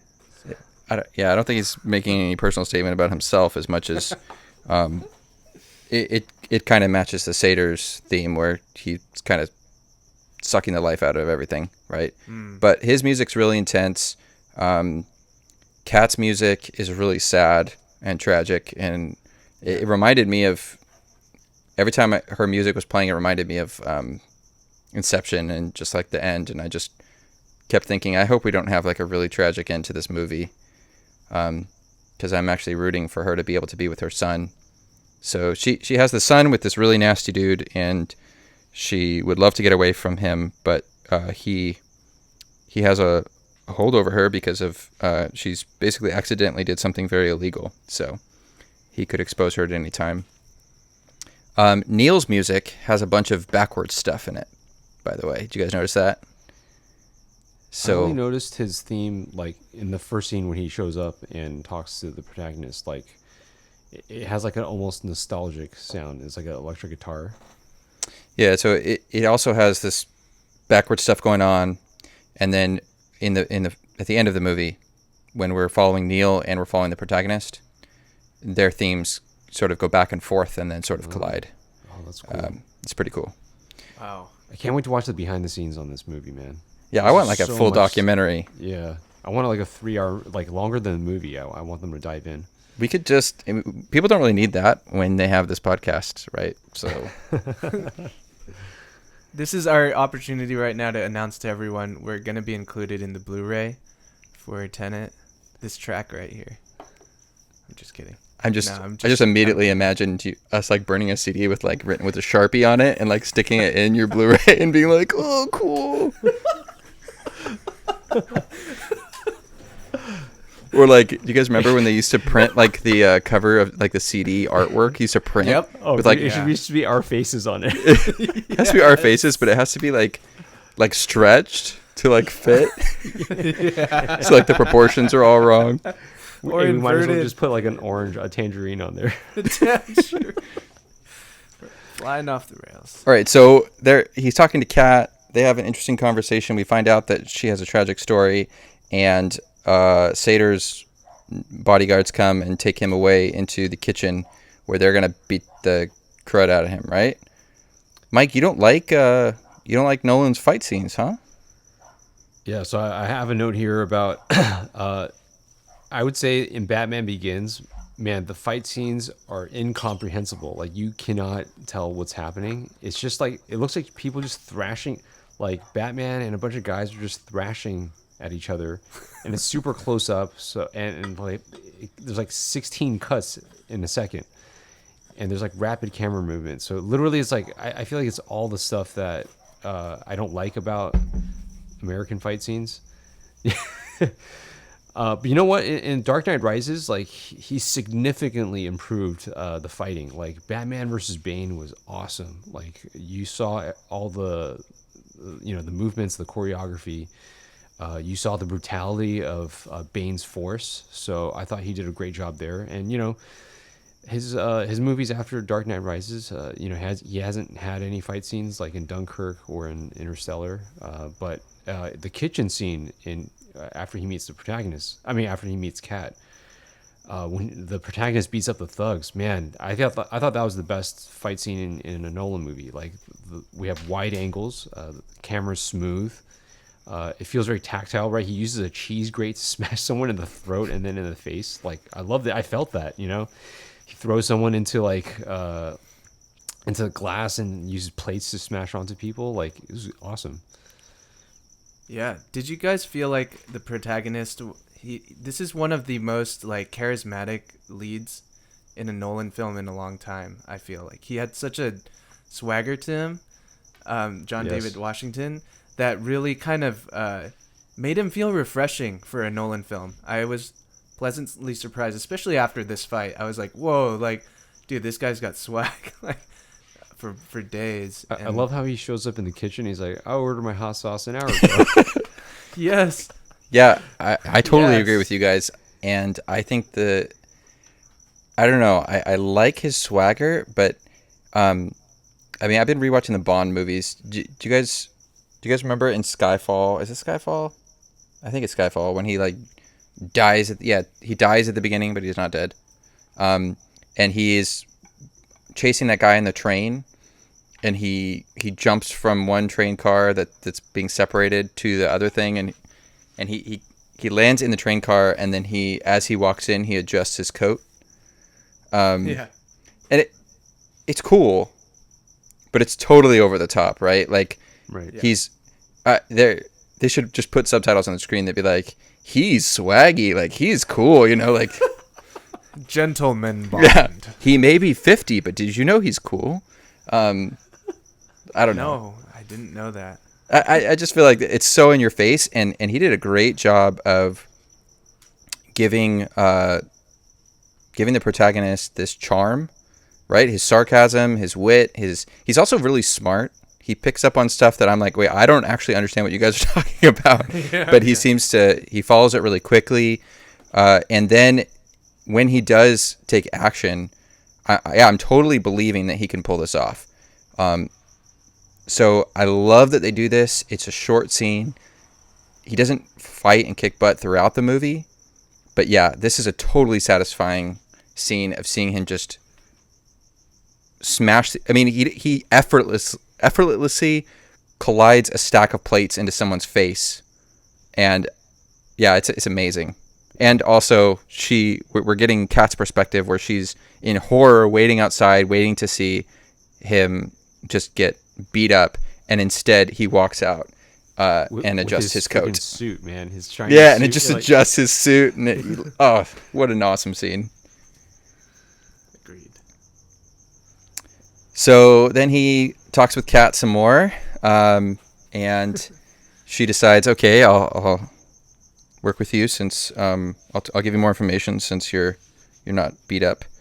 And they decide that then we have actually some interesting explanation of what's going to happen next, because we have a conversation with Kat telling him what he's going to do, while we get to see Neil, who's also doing that thing that the protagonist told him to do. Yeah, I like the way he overlapped these two scenes, because instead of drawing it out really far, we get to have him examine this Freeport. The Freeport is where Sator keeps stuff, right? His art, and he's going to go there to destroy the picture, because that is the thing that Sator is blackmailing his wife with, and if he can destroy that, that's sort of their exchange of the deal that he can get close to her husband. Did you guys notice the signage? First, like the construction company that builds these Freeports, he named it Rotas, which again is in the right, the Sator Square. right. It's Sator backwards. The logos they use are really interesting. One is called the Impossible Pentagram, so it's this loop picture. One is looks like an S and an R, but the R is backwards, and it looks like a maze that loops. And then later we see the guys that have the security have red and blue, which are going to be important colors, and then a little bit of orange, which apparently possibly is a thing too. So, anyway, sorry. So, yeah. Oslo. Okay. So, I need you to explain this part because, like, the music is so intense, right? Like, it's like it totally kicks up like to 10 notches, and then you're like, oh my gosh, something's happening, and they're talking about this heist. They're explaining what they're gonna do to get that painting out of the airport. But and then the camera's like turning around, these guys talking about the heist, but it's so hard to hear what they're saying because the music's loud, and then their voices are and you know, it involves crashing an airplane into the airport, into the one part of the airport, which would kind of distract the security and everything from the actual heist that they're trying to do, right? Well, it also sets off the alarm, basically. And then when the alarm is set off, it's going to release this gas and send all the staff out. Mm-hmm. So that's going to be their way to be alone and pick locks and hold their breath. Right, and to get to the painting, right? To get to the painting, yeah. All right, now, a question for you, because I've seen the movie 4 times, and each time I leaned in to try to hear what they're saying. I saw it in 4 different theaters, and so 4 different sound systems, and literally I couldn't pick up. I know they talk about this, but I just can't make out what they were saying. Like, what in the world was the point of the gold bars? You know, there's gold bars in the airplane that they crash, but before the plane crashes into the building, they release all these gold bars onto the runway. Brover, can you please explain to us? Oh, I wish I was You prepared. read the screenplay, you just saw it in the movie. I mean, I think the gold bars are actually the distraction, right? Because they're afraid that they're gonna get arrested for terrorism or something. But I think the gold bars were things that were being transported into the Freeport. And so, anyway, which we see Sator later with his gold bars, and we actually see that flashback where, when he was recruited by the future organization that's trying to destroy the world, that they gave him gold bars. So they sent him gold from the future. So he apparently deals in gold bars. And they dumped a bunch of them on the runway as a distraction. They crashed the plane. Wasn't the plane plane crash the distraction? The plane was primarily to set off their security protocols so that the gas would be released and the doors would close. So they had to do that externally, but they didn't. They had airport security, so they had no way to do it. And so that's where he's like, well, this part's a bit dramatic, right? I'm gonna. Do you think crash it's the giant to plane. continue distracting? You know, like, I know it sounds funny, but like after the plane crash, I mean, there's still time to like people go inside the building to check on like what's going on in there. Maybe having gold bars spill out, it's like that's their priority because that's the plane, that's the current shipment. They should at least save that. Right. Yeah. I mean, it's also a distraction, right? They're going to be dealing with that. It's a secondary distraction. They're also trying to figure out what is inside. What exactly is inside of this Freeport, because it's built in a pentagon shape, and there's some space on the blueprint that they can't account for. So, and this is our first introduction to the turnstile. So, they have a hard time. This is a really cool dramatic scene, right, where they're trying to hold their breath because the gas is going to gas them out, and they're picking locks, and protagonist breaks his lock pick and struggles on another door too. By the way, have you noticed he's not very good at picking locks? But Neil is really, really good at picking locks. Oh, right. So it's an important plot point, right? So they kind of put it in our face a little bit here because at the end of the movie, wow. Yeah, at the end of the movie, he's stuck in front of a locked door, right? So his final, again in front of a turnstile, just like this time, he's trying to get to the turnstile. He's in front of a locked door, and he's stuck. And Neil is nowhere to be found because Neil, I mean, we're getting ahead of ourselves, but That's an important point, I think, at the end of the movie that's foreshadowed here. So they get in and they see two doors, red and blue, with parallel corridors with glass in between, and the two of them are walking. And we've seen this in the trailer too, where you see the bullet holes in the glass, and he says it hasn't happened yet. And then something really weird happens. The turnstile starts operating, and dude comes out of both. Two guys come out, right? Masked, and start fighting with them. What did you think of this fight scene, Mike? Did you like? I mean, this is not a traditional fight scene. Excuse me. Yeah, I loved it because the guy that comes out that fights the protagonist is inverted, so he's running backwards and he's firing off inverted rounds of bullets. So those bullet holes in the glass, then they reform, and then the bullet goes back into his gun. Like, and this happens like 3 times. It's so cool, and the sound effects, the sound design is like so cool. And then they're fighting in the hallway. They're throwing each other around, and it just looked insane. And just knowing that this was probably choreographed to look like one person's fighting backwards, the other one's fighting forwards, is so hard to do. Yeah, I loved it. Yeah, and this is, again, I felt like this is a bit of a red herring. I mean, all the things that are happening at the airport are so intense. They can't breathe. They're the airplane crashing. They're fighting with an inverted guy. That when I'm watching this, I wasn't really thinking about the turnstile. I wasn't thinking about the identity of the inverted soldiers or inverted dudes that they're fighting with. I was just, I don't know, captured by the spectacle of fighting somebody who's going backwards. But of course, this scene is really important when we come back to it again later. So, yeah, I got to comment on how the fight ended. Right, he's trying to interrogate this guy, and he's like, "Who are you? Like, who do you work for?" And then all of a sudden, he just kind of like leaves the scene. Like, he's like on the ground, and all of a sudden he just gets sucked into the door. And I was like, that looks so weird and kind of lame. I laughed. Yeah. I was like, what the heck? It's just, but then we find out later in the movie, what actually happened. So we'll get to that. Yeah, he's going backwards. So at some point he arrived. Yeah. So he has a limited amount of time to interrogate him. Right. He almost kills him. Right. Right. And he has a gun to his head. He's gun to his head, and Neil comes and stops him. Right.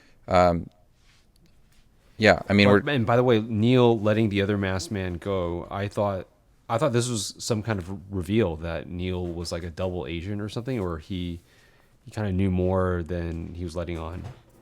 So I kind of wish they played it up a little bit more in the movie, to make us question and doubt Neil at first. Well, I think it sows some seeds of doubt that are finally expressed later when he continues to seem to know more than he lets on, and the protagonist finally pins him up against a wall and says, like, dude, I need answers. How do you know all this stuff? So I don't know. Yeah, I mean, I guess for me, like, I just wasn't thinking enough about it. Like, I had some doubt at this point, but again, I'm still just like experiencing whatever the heck I'm watching. That I don't know why he let the other guy go. He saw something off screen. He saw the identity of the guy, but I didn't think about it much till later. So it worked for me. His mask came off. He threw it back at him and then just let him go. And then when he's asked about it by the protagonist, he says that he took care of him, which makes it sound like he killed him, but obviously he didn't. So that was an interesting mission. Pretty cool. And then we go back to talk to Priya again, right? Right. He has to clarify what the heck was that. Why is there an inverted? Oh, and it's interesting. He calls them two antagonists, one inverted. Yeah. So I don't know if you want to talk about that now, but we keep using the language of protagonist, antagonist. That's actually the character's own language, right? When he talks about a mission, he calls the actor in that mission the protagonist, and then opposition. He calls them antagonists. So it seems to be like a technical term. Right. I think maybe we can talk about that at the very end, because I think the significance of Christopher Nolan naming his characters or using this language, I think it's significant. I mean, you kind of brought it up in our group chat. You said that you were thinking about this, so it made me think about it. And so, but I think it's best left after we talk about the entire movie. Cool. So goes back to Priya, and she explains some stuff to him, right? More exposition, the turnstile, and he says, "I thought it wasn't invented yet," and it seems that Sator has the ability to invert things, and then he goes back to Kat and says, "I took care of your painting. Let's go meet your husband." And Mike, you had thoughts about this scene, right, where he meets Kat. Yeah, I mean, it's gorgeous. The aesthetic and the fact that Christopher Nolan shot this on film. We know that he loves shooting on celluloid. I think there's an inherent classical quality to shooting on film that he achieves because it's in this format. I think one of my favorite shots, if not my favorite shot of the movie, is when it's not even an action scene. It's just John David Washington, the protagonist, and Elizabeth Debicki, Kat. They're walking towards the docks in Italy, and the entire town is in the background in the mountains. And it's such a simple shot, but because the film look of this shot, it instantly reminded me like old classical films like Roman Holiday. You get that kind of magic by shooting on film. So I really appreciated it in the scene. Yeah, I mean, I love the variety of locations, even stuff out at sea. We get like multiple cool sea vehicles. I don't know. There's something maybe nerdy in me that I liked that. Like the sailing we're gonna see, where we're gonna see some pretty awesome sailing. And oh man, speaking of the sailing, so there's that sailing scene where there's like important lines of dialogue, but they're talking to each other on these like microphones, and oh my gosh, you cannot understand anything. Yeah, that was hard. So before then, he's gonna go meet Sator and takes her to the boat, and he doesn't seem too happy about his wife hanging out with a random dude. And she's like, "Oh, I thought it'd be cool. I invited him to dinner." And they have their cover story. So he comes to dinner. This is our first introduction to Sator, right? And we immediately don't like him, right? He talks about cutting off his balls and shoving it into his throat. That was horrifying, by the way. Yeah, I love the protagonist's reaction. He's like, "Wow, very graphic. Nice. This is how you treat all your guests?" Yeah, is this how you treat all your guests? And he's about to take him away and kill him. Doesn't know much about him. His first question to him is, "Have you slept with my wife yet?" He's like, "Not yet." No, not yet. So swag. That's kind of what I mean. His replies are so perfect, and so refreshing. Yeah, he just seems fearless. Yeah, I wanted to say something about Sator. Kenneth Branagh, like, such a gentle guy. And I thought of you, Derek. Derek is a huge fan of Kenneth Branagh, but he's such a gentle guy, usually, it seems. He has such kind eyes. But he fully convinced me of his, like, terror, like, how scary he was in this film. I just wanted to shout out, like, his acting in this film was incredible and really, like, heightened the sense of menace, the threat that they were really running after. You could tell he was kind of unhinged. I mean, given his threats, like the graphic nature of his threats, like, who does that? But I just wanted to say that, like, right away. It's terrifying. Yeah, he's scary in this movie. I mean, I guess as good a time as any to talk about him a little bit. He compares himself to a tiger, at one point. Yes. He has a statue of a tiger, I believe, on his desk. So I mean, it's not just like off the cuff thought that he calls himself a tiger. He thinks of himself as a tiger.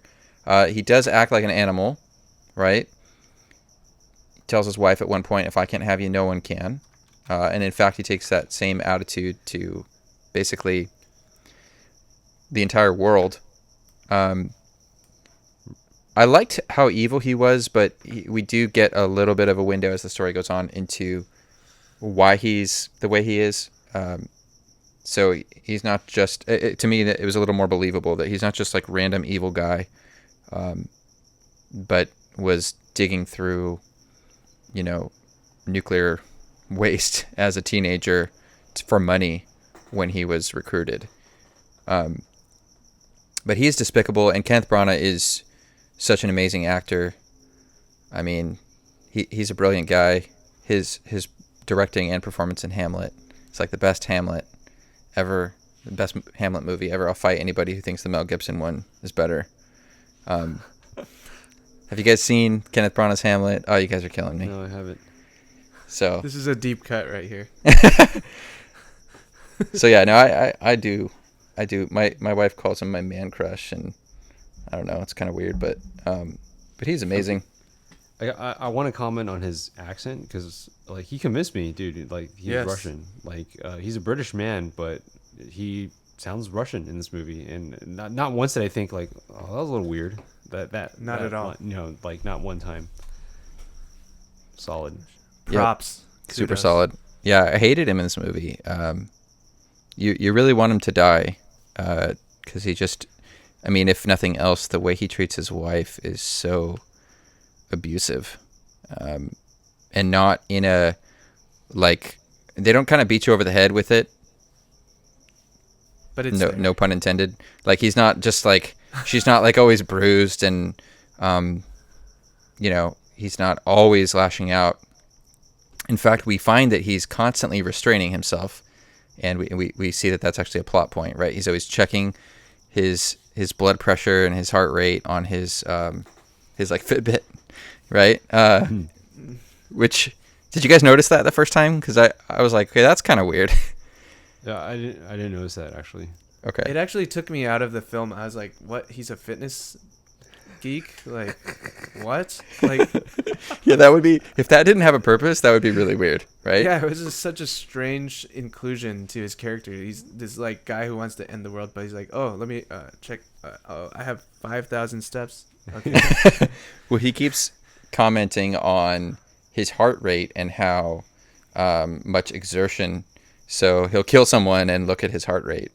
So it's important, right? As we find out. Yeah, it is.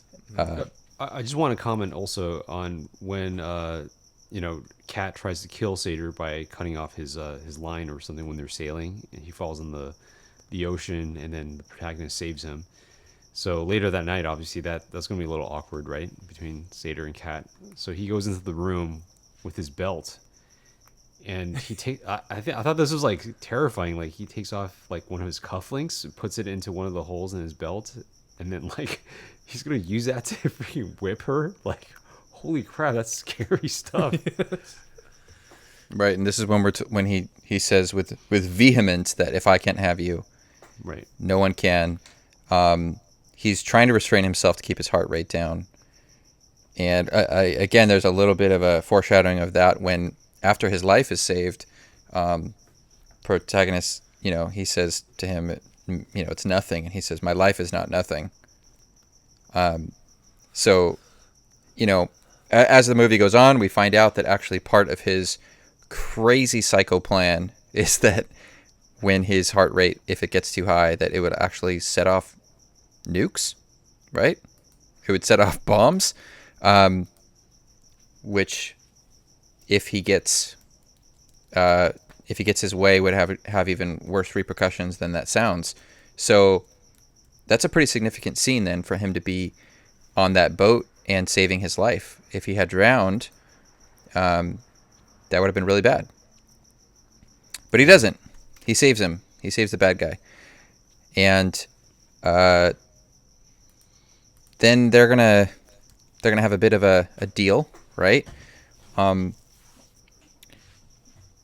Yeah, I don't know if you want to go play by play into every scene, Mike, but he does he sees him basically getting inverted gold, and this again doesn't go well for him. He gets pistol whipped, and so he has swag, but he's not perfect, right? He can get snuck up on, Right. so I liked that.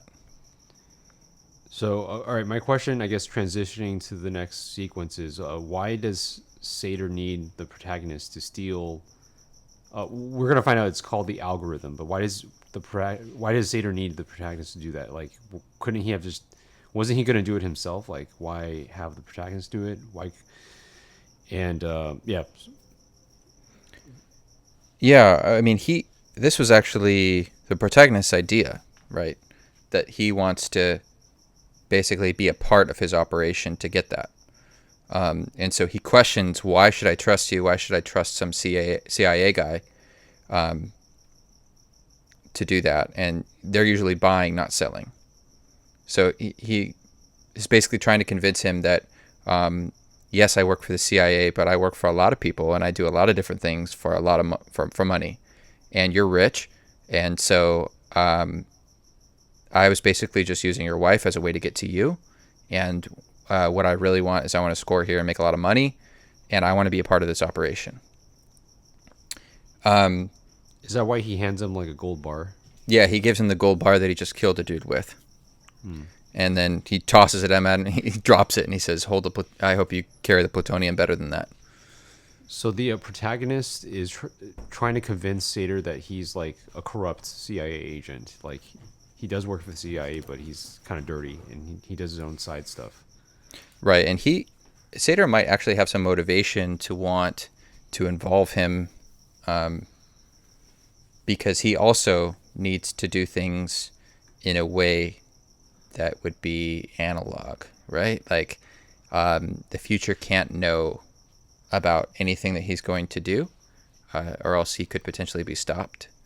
So this heist, he seems to be okay with involving him. I would recruit John David Washington if I was going to steal something out of a truck, because I wouldn't have thought of putting all those big trucks next to it. That was a pretty good idea. He's All like, right. we're going to need a fire truck. You know, it's pretty cool.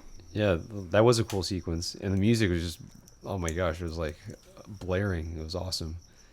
All right, so there's a car chase that happens after that. You have a car going backwards, and there's so much stuff that happens here, Brover. So I need you to clear this up. He opens the thing that he stole is like a case, right? They steal something from the truck. He gets back in the car with Neil. He opens it, and it's the same thing as the opera house in the beginning, right? It looks like another piece of that thing, which we find out it's called the algorithm. So in the car chase, what happens to this? Like, we have a backwards car with Sator in a mask, and then a cat, right, is in the car. And he basically wants whatever is inside the case. Yeah. And so I know they throw it. He throws it over to Sator. Just kind of just walk us through. Yeah, dude. I don't know if I can. I don't totally understand this scene either. We're not actually totally supposed to understand this, especially the first time through, right? So kind of like the fight with the two guys in Oslo, but even more so, we're not supposed to understand what's going on here. Sator's driving backwards, so obviously he's inverted, wearing a mask. I mean, there's some weird stuff going on, because we knew that he was going to get it for him in this heist, but why is he inverted? Right? So we're not supposed to understand that. I think it's important to note that when the heist began, Sator was standing inside the turnstile. You see red on one side, blue on the other side, and he's radioing in, and he says, like, tell me exactly what happens, basically. And I think this whole sequence is called a temporal pincer, right? where you have a team that's going forwards in time, and then you have a team that's going backwards. And the purpose of a temporal pincer is so that the team going backwards has knowledge of everything that happens, how the car chase and the heist concludes. So they're going backwards, knowing how it's going to play out, and then they're going to try to take or get whatever they want. Having future knowledge. Right. So he's being used here in a temporal pincer, but he doesn't quite know that. He's going to be going forward in this story, and he's going to be going backwards. He's going to run into himself. Are you talking about Sator or the protagonist? The protagonist. But Right. Sator also is going to be going backwards to retrieve the item. This is our second turnstile. So, so I don't think we're supposed to know what's happening on the road. When he, and this was, again, if I had the self-control and not watched the trailer, that would have been awesome. But when he's driving and he sees the cracked mirror, it gave me chills. It gave me chills because you know something inverted is about to happen. And you know it's not going to be good, right? And yeah, this is, again, I mean, to me, like the action here is extremely memorable. I do not know how they filmed this stuff. It's insane what they did in filming this, but so they're trying. He's trying to get this item. He does not want to give it to Sator, but then he has Kat. They're going backwards. He tosses it to Sator to let Kat go. They navigate around a wrecked car, a car that wrecks in front of them, right? I thought that was so random. I was like, what? I kind of threw my hands up. Like, I was like, what in the world? Why is that car there? Random car on its side in the middle of the freeway, which is pretty significant. A few minutes later, and then he's got to jump into the other car to save Kat's life, which is pretty cool. She has to unlock the door with her shoe, and he has to press the brake with his hand, right? Have you guys seen Speed with Keanu Reeves? Yeah. I was like, I got a Speed vibes, man, from that. Like, you know how Keanu Reeves had to jump into the bus, right? So, Right.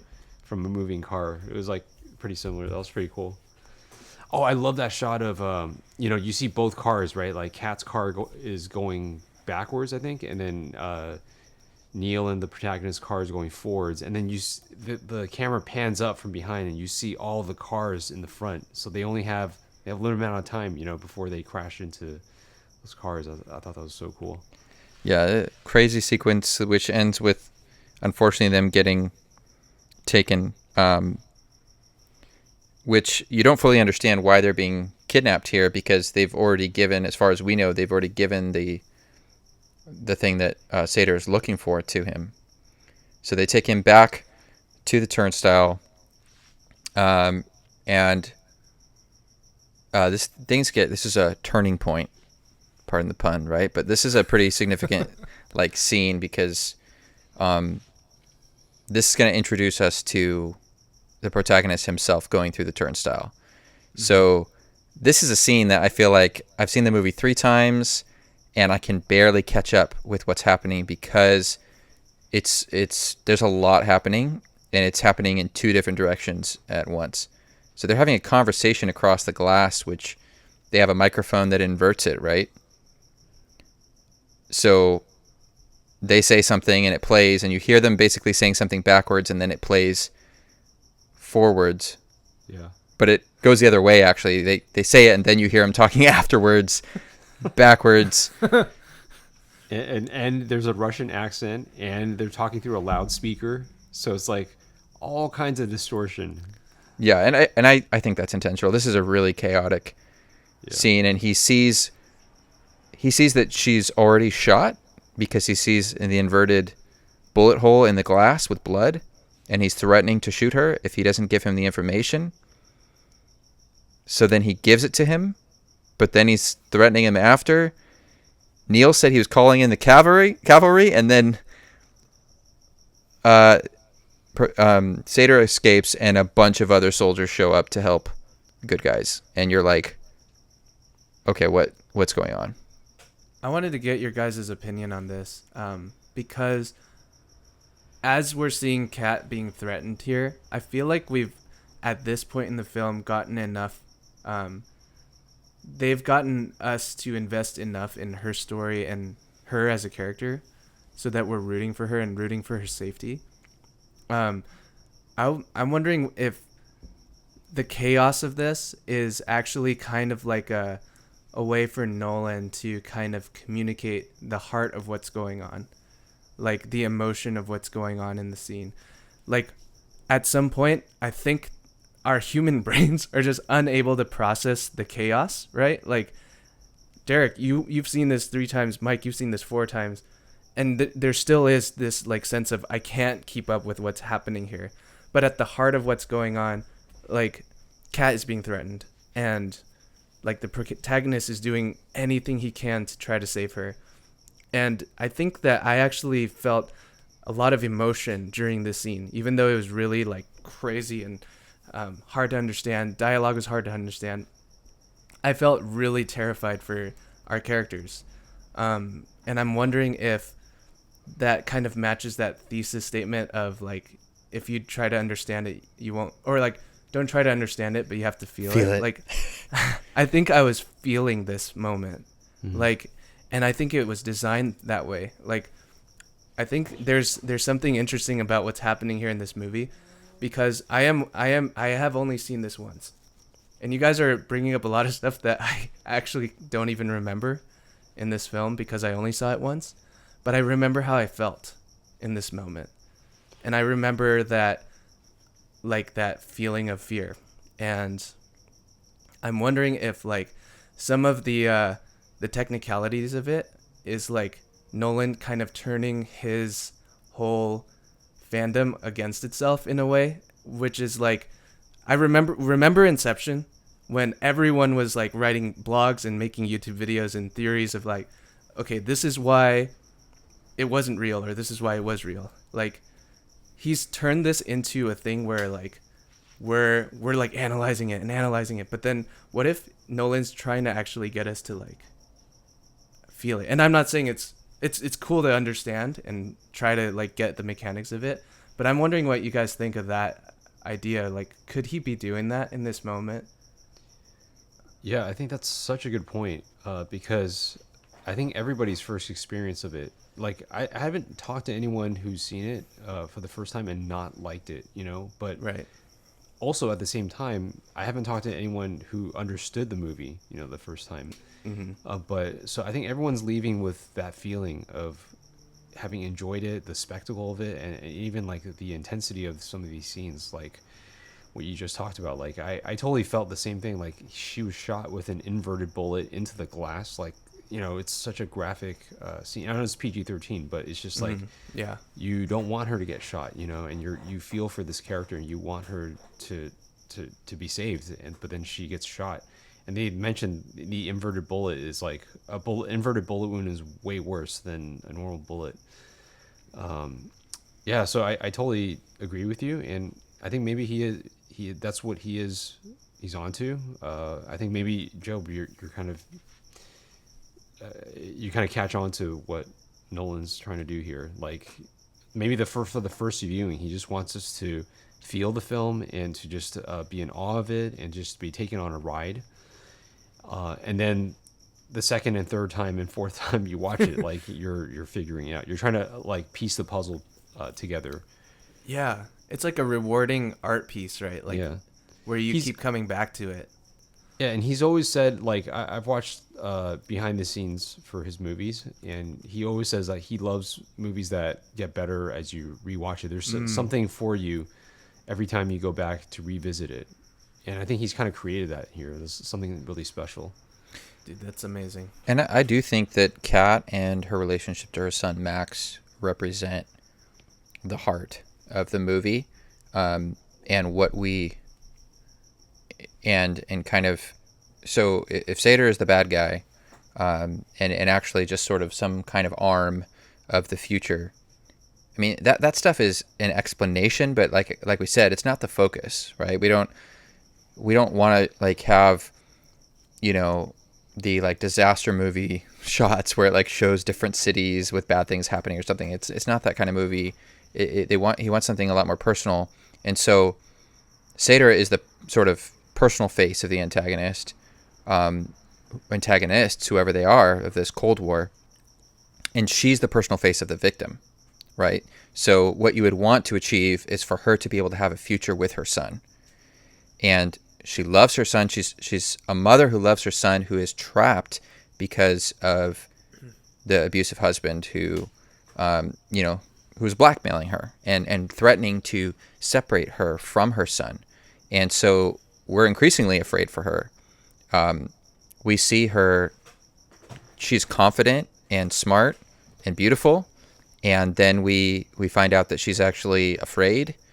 And then we find out why. And we see that she's about to get, beat with a belt with cufflinks in it. And then when they show up at the turnstile, when she tries to kill him, she pulls the gun that the protagonist gave her. She's not able to do it, and he tells her that Sator tells her, "You're not going to shoot me because you despair." What does he say? Sadness turns in, or fear turns into despair. It calluses over into despair, and I see despair in your eyes. And he says, "You're not going to shoot me in cold blood." And he attacks her. She falls on the ground. He kicks her in the stomach, and then spits on her, and is almost going to step on her face when they leave, right? With his, he's going to stomp on her head. So it's pretty, we feel pretty bad for her. Then after that, we see her almost crash in a car and then get shooted with an inverted bullet, which we find out would kill you. In the screenplay, when Barbara, exposition doctor, at the beginning mentions that you don't want to get hit with an inverted bullet, she says, "You're very lucky that you weren't hit," because he says, "I've seen these in the field." She explains some of it, and I don't think that was actually in the movie. They waited on that explanation until this point when she's shot with the inverted bullet. And I can't remember the name of the other guy. Ives, yeah, says, "Yeah, that's going to be bad news, getting hit with an inverted bullet." So she really does play like a damsel in distress kind of role, but not. I don't ever feel like she's weak. I think that's true in the first half of the film, but I love the third act because she comes to her own, and I think she takes ownership of that and wants to take him down. You realize that she's exercising restraint. Right, for her son, for the future. She could walk away, right? But she is exercising restraint because of her love for him. And again, that's the personal sort of representation of what she's doing and what they're doing in trying to save the future. All right. Should we move on to when they go through the turnstile? And this is the part where the movie gets super trippy. Yes. I think everything has been leading to this point. This is like in the title, right? Tenet, right? You TN, and then you go backwards now, and literally We're in the movie net starts part? going backwards. So we go. Okay, so they go through the turnstile, and I love the fact that he wants to go out there, and then they're like, "You don't want to go out there." And he's like, "No, I want to try to do this." This is cowboy stuff. Yeah. He says that twice. He says it once off screen. He repeats it when he says something about driving a car inverted, and Ives repeats it, cowboy. Basically just reinforcing the fact that what you're about to do is nuts. Yeah. And I love how the woman soldier is like walking him through, like she's listing out all these things you got to be aware of. Like, you're going forwards in time, everything else, the world is going backwards. You got to wear this oxygen mask because inverted lungs can't take in the oxygen or something like that. Like, I just love that. I'm like, oh my gosh, this is like that Inception moment where they go in, And so when the doors open and he walks out, and you see birds flying backwards and boats going backwards, and he's like stepping into a puddle, but then it's like reversed. Just visually is amazing. Yeah, and I feel like it works better. I mean, not to compare it to Inception, but there's very little visual effects necessary, right? Because we can just run the film backwards here. When we've built up to this point, like we really believe that he's going backwards. Yeah. And we really feel like we see it through his eyes, and we're trying to breathe with him and trying to drive a car with him. So I have a question for you guys. Do you put the car in reverse? Because the car's not inverted, correct? Right. That's so true. The car is not inverted, but he is. So maybe he has to, like, instead of stepping on it, he has to take his foot up. I don't know. On the gas, but is he putting it in reverse? I don't. Anyway. Whatever. Yeah. This is. Well, you know, it's like that bullet, right? He has to drive it first before he can drive it. He has to have driven it. Yeah. He has yes, he has to have I driven. mean, it looks like he's steering the car like a normal car. Well, he's operating a car that's not inverted, but he's inverted. Yeah. So, yeah. So maybe to go left, you have to turn it right. So he's in the UK instead. Or something. Well, He's in the UK. I definitely love that he has a hard time driving the car. Yeah. That's true. You can see that, right? He stops struggling. after a few feet, and he clips other cars, and some of his swagger is definitely gone. And then people are like watching him like drive that car like backwards. I think what's so awesome is like we see throughout the whole movie to this point, like we see everything, like we see people being inverted, bullets inverted, we see like a car going inverted, but this is the first time everything is inverted except for him. I think that's really cool. Or actually, he's inverted, but yeah. Right. Oh, everything's going backwards, I should say. Yeah. Well, everything's going forwards, but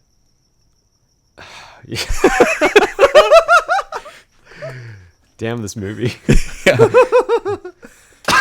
So yeah, this doesn't go well though, right? So he wrecks the car, and which I flipped out in the movie. I was like, oh, that was the random wrecked car. It was him. He does see himself.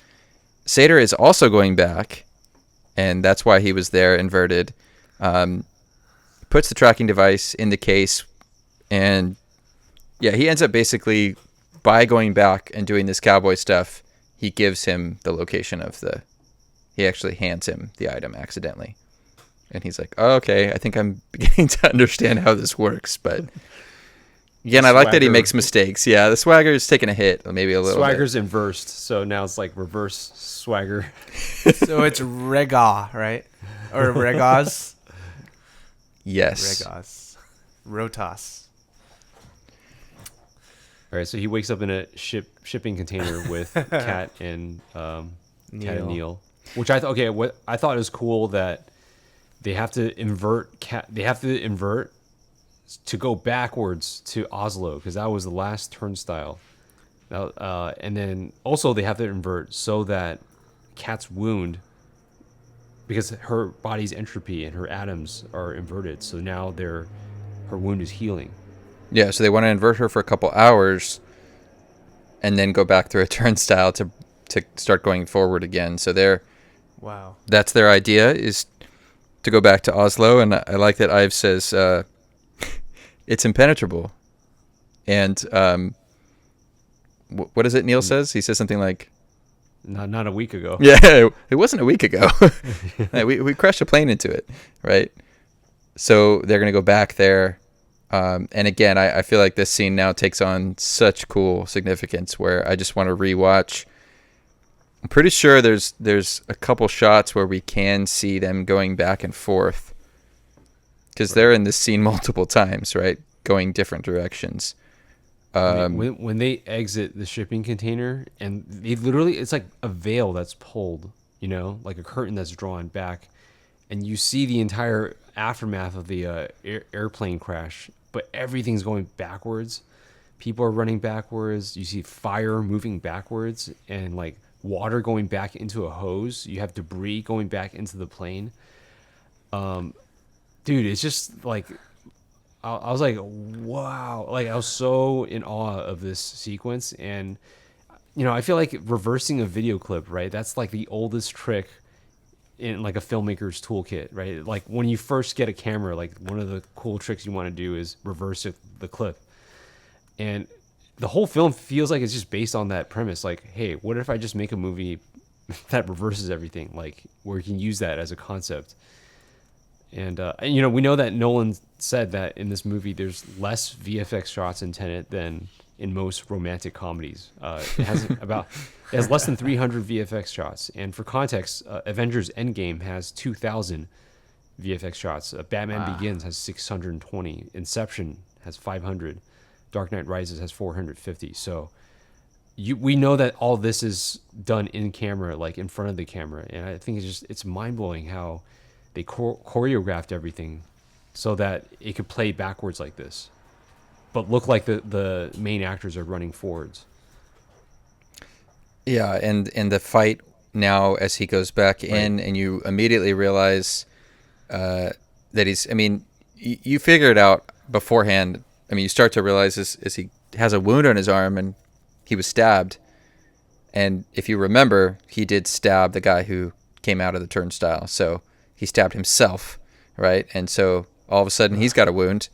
And when I love how as they're getting closer to the airport, right, when they're in the shipping container, the wound starts off as a bruise, but then the closer they got to Oslo, it started to bleed, and then it was like the wound was like reopening up, right?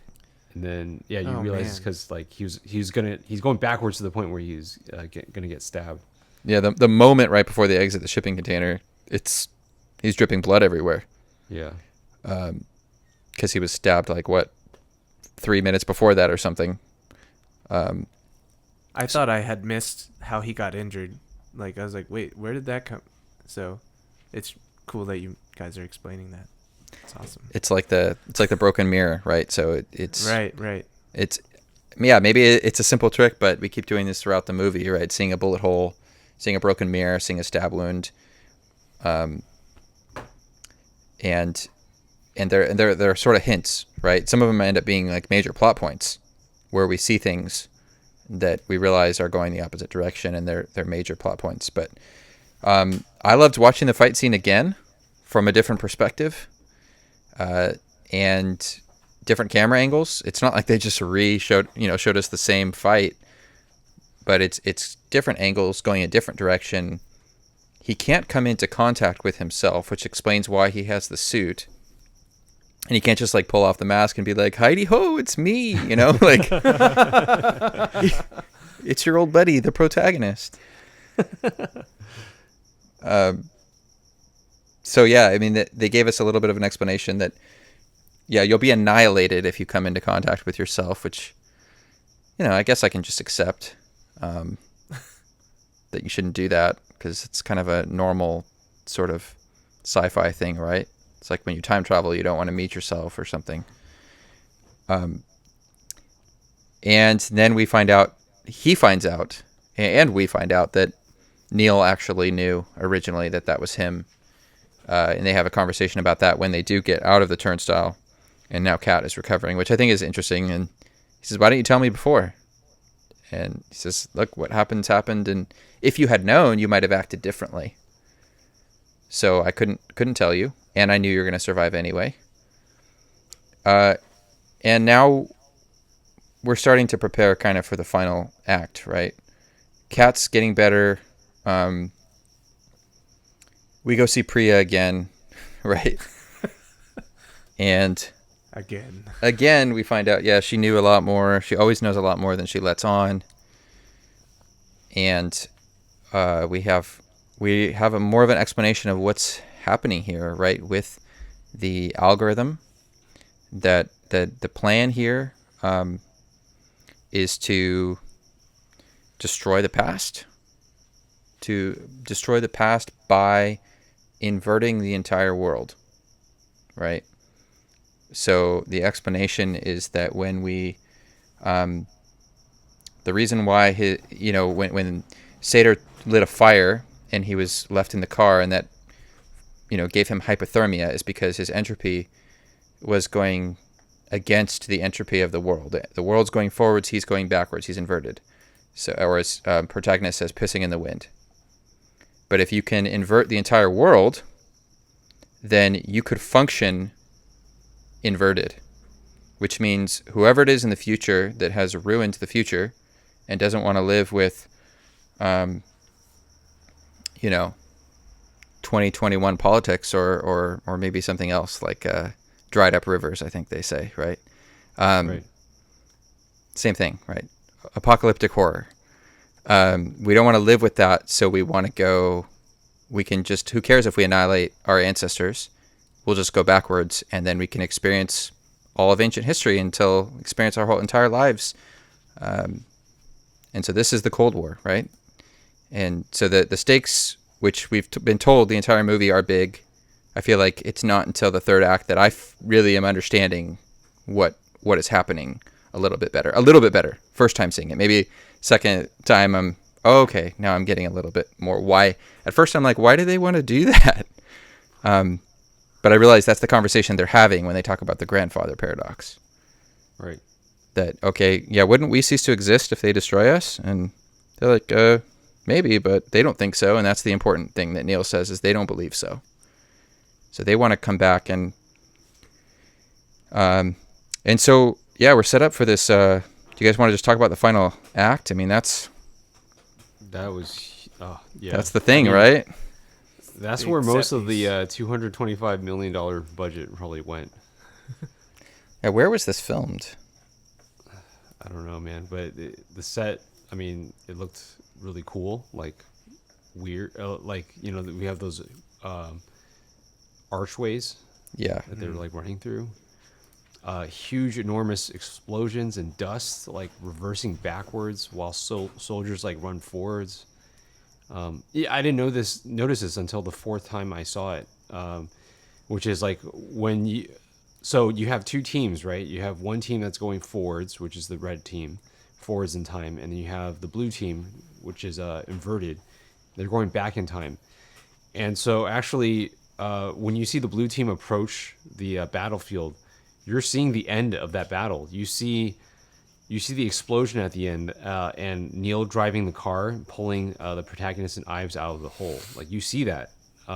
You just don't know what you're looking at. Yeah. You don't know what you're looking at, right? And it's like really small. So, I mean, I think that's the best demonstration of a temporal pincer, right? You see the outcome of the battle. So you're carrying that knowledge with you back in time to help the red team that's going forwards in time. And I thought it was so awesome. Like, both teams have 10 minutes to get to this convergence point, right? Where they have to blow up this building. 10 and 10 colliding. Tenet. Yeah. Oh. Which is definitely intentional and amazing. They have their own turnstile by this point too, which is nice. Would have been nice earlier. Yeah. I want to say that this whole final mission sequence, like, Nolan loves cutting between different action scenes that are happening, like, simultaneously, right? This is called cross-cutting. And I think one of the worst examples of cross-cutting is actually in Interstellar, where we have one very interesting, thrilling scene where Coop is fighting Dr. Mann on the ice planet. And then it's cut to Murph on the adult Murph on the farm, trying to lure her brother's family away from the farm so she can go back to her room to, like, figure things out. And one of these scenes is, like, so exciting. The other one is so, like, lame and, like, infinitely less exciting. It's supposed to have emotional weight, but it wasn't. Yeah, I mean, they weren't working together. They didn't mesh well together. I mean, even in Batman Begins and Dark Knight Rises, we have cross-cutting between Batman and Gordon, and whatever Batman's doing is, like, way more interesting. And Gordon's just, like, fumbling the remote and, like, hiding behind corners. Yeah. Squeaking orders to his "get ready." Yeah, right. So, but I think in Tenet, this is probably one of his best examples of cross-cutting. The battle scene and Kat's attempt to delay Sator and eventually, like, kill him, both of them are equally exciting. Like, the spectacle of the battle scene is just as high as the excitement and suspense of Kat and Sator. So I actually really liked the two. And the two are connected in a unique way as well, I think, which may be part of the reason why this works, right? Is she's supposed to hold off until she gets the flare signal that all clear before she kills him. Because if she kills him ahead of time, it will trigger the bomb. And if they don't get the algorithm out, it will destroy all life, right? Right. Yeah. But you know, she like, really hates him. and you're feeling it, right? Like and you feel her restraint, and she's like, gonna like rub sunscreen on his back, and you're like, dude, how can you do this, right? Well, like in Dark Knight Rises, Talia al Ghul has like her finger on the trigger, and then Gordon's like fumbling and trying to get to the bomb, So I think it's a very similar scene, but I just think the characters, I think, in the scenario that Kat's in is just much better written. Because Gordon, like, dude, he's like trying to climb into a truck, like it's like basic and really action struggling to do so. Like they're almost in like two different movies, It isn't... Right. It serves the plot, but it doesn't carry any of the interest or intensity or. Right. Whereas Kat's story is huge here, right? So I mean, I don't know if you guys want to talk about them kind of separately, but when she eventually, like you said, she kind of comes into her own when she eventually flashes her wound at him. That was awesome. Yeah. And that was like a cheer-worthy moment. And then he realizes, right, that she's now involved, right? Like she's been inverted. Yeah. This is not the Kat that he came back to see. This is the one that he shot and like tormented. Yep. Wait, quick question. Did Sator know that?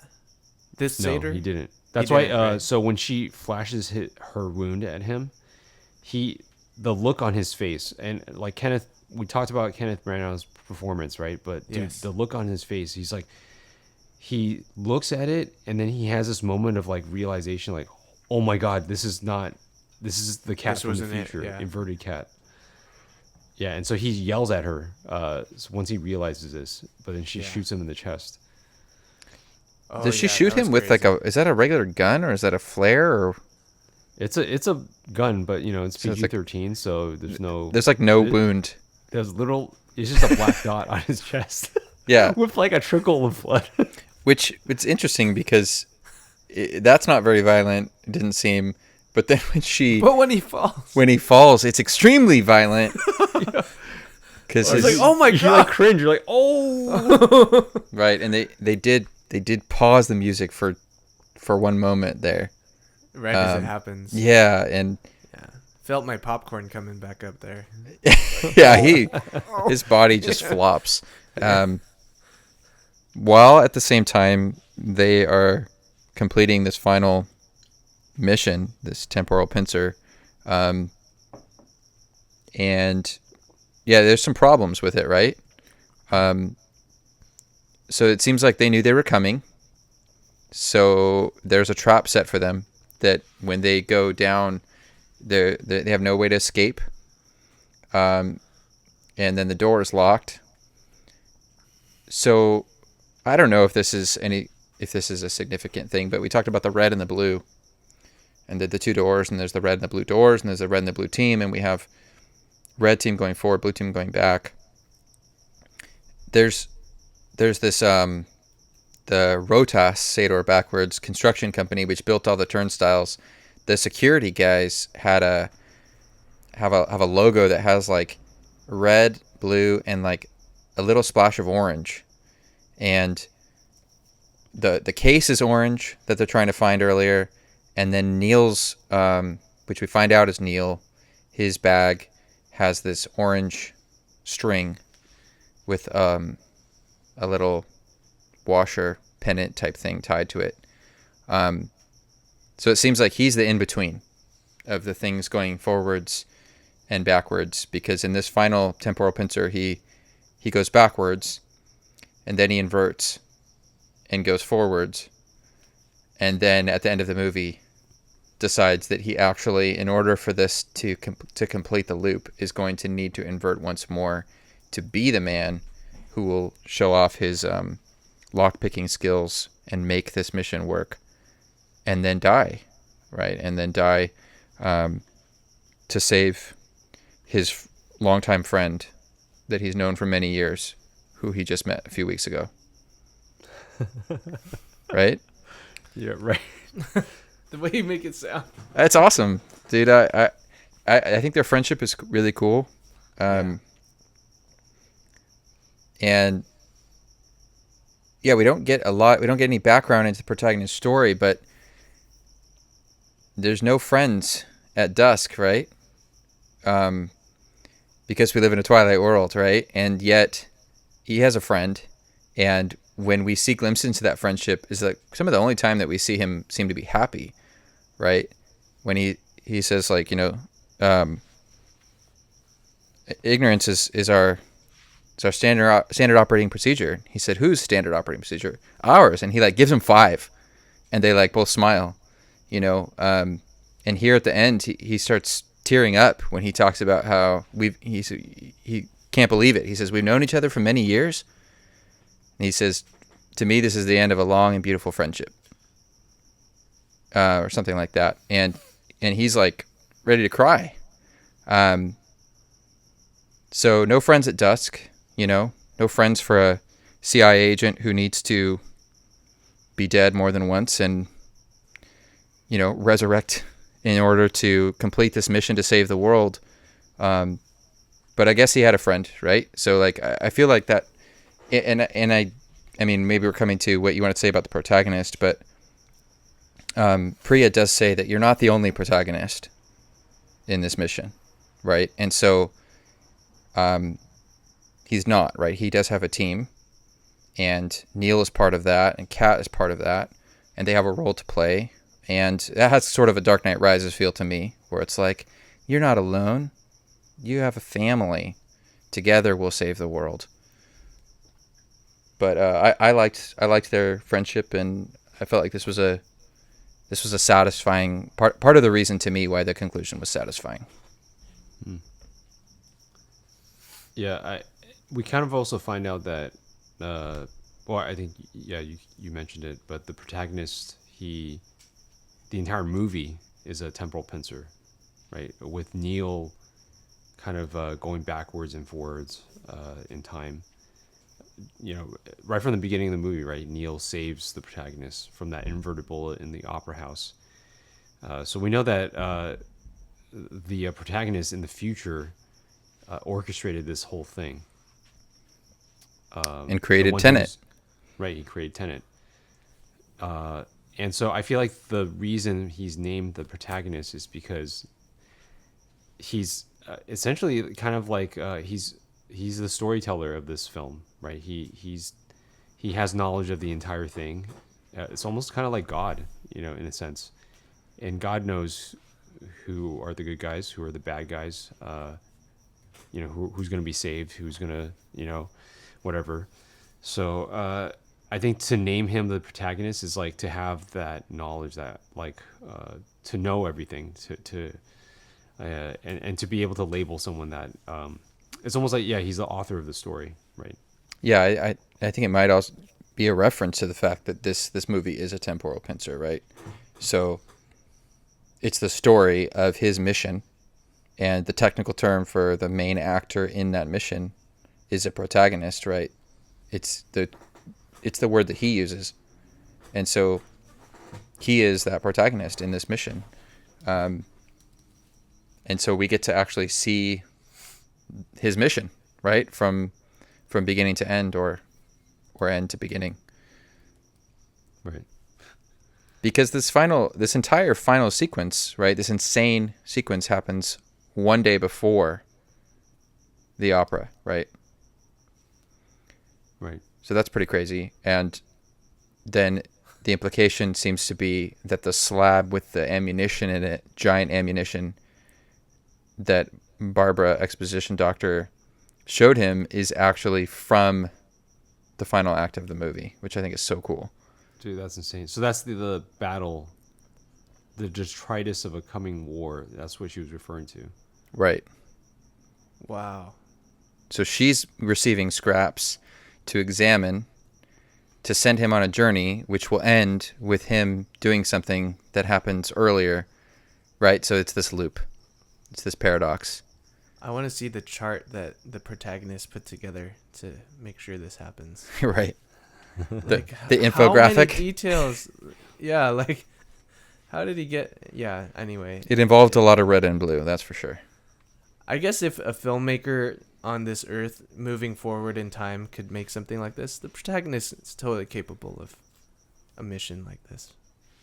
Right on. Does he get to watch film like of the past or something, you know, like to analyze where he drops in and sorry.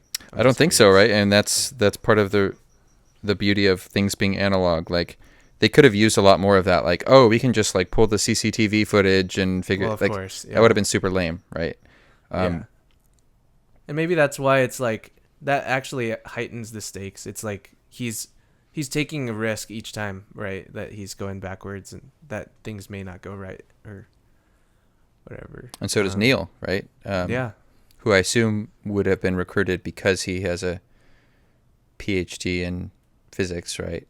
Mm-hmm. But then become friends to the point where he's not just serving some cause, he's Saving him. yeah, he seems to have genuine pleasure in like working together with his friend, saving his life repeatedly, saving Kat's life. Speaking of which, I know there were theories floating around. So I think we gotta mention that. Oh, yes. Max, Kat's son. There's a theory that Max is actually Neil. Neil, you know, Max grows up to become Neil, basically. Yeah, What are your thoughts on that? I think it's interesting, but totally ridiculous. Yeah, The fact that he expert no has spoken. Zero affection towards Kat. Like, He saves her life. There's no hint that he has any affection for her being his mother. We also, it seems to actually violate kind of the end of the movie, right? Which the end of the movie is, I'm going to stay away from her. Like he's pretty clear that we're not going to involve her any further. So the idea that then her son would be involved and have to go be inverted. Also, they have different names, Max and Neil. There you have it, guys. If you have this argument amongst your friends, clip this part of the podcast and send it to them. Well, I mean, This is the definitive answer. if you can successfully tell an entire movie without naming the main character, you could have easily not named her son if you wanted to leave that as a mystery, right? I mean, it wouldn't have been that hard. She could have talked about her son, but instead she repeatedly talks about Max. So, you What know, if his name is short for Max Neil?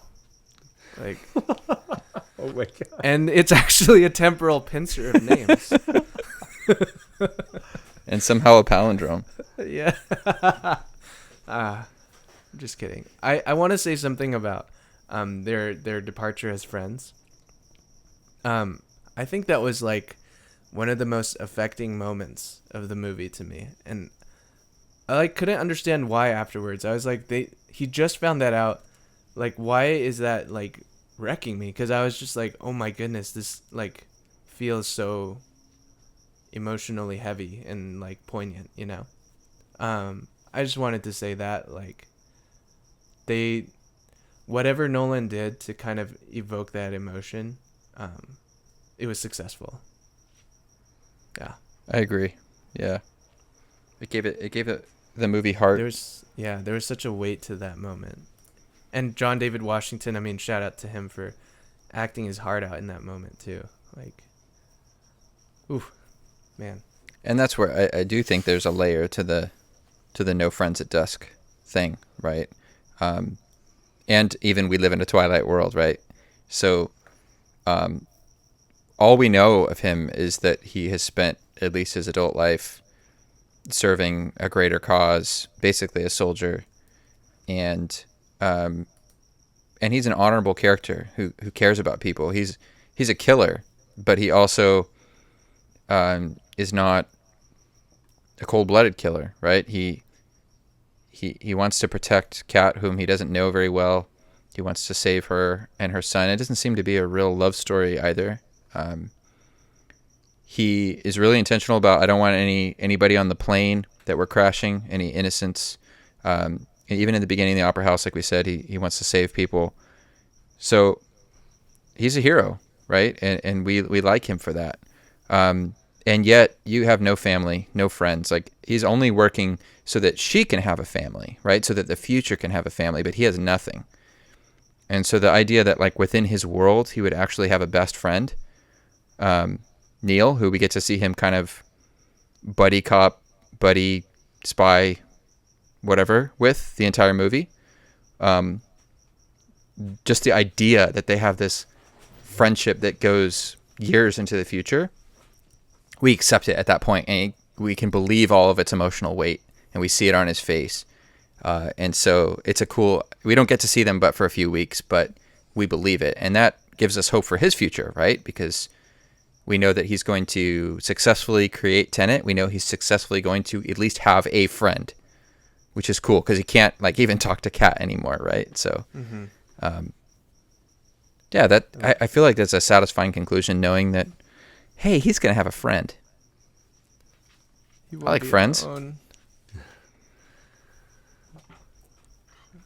All right. Awesome.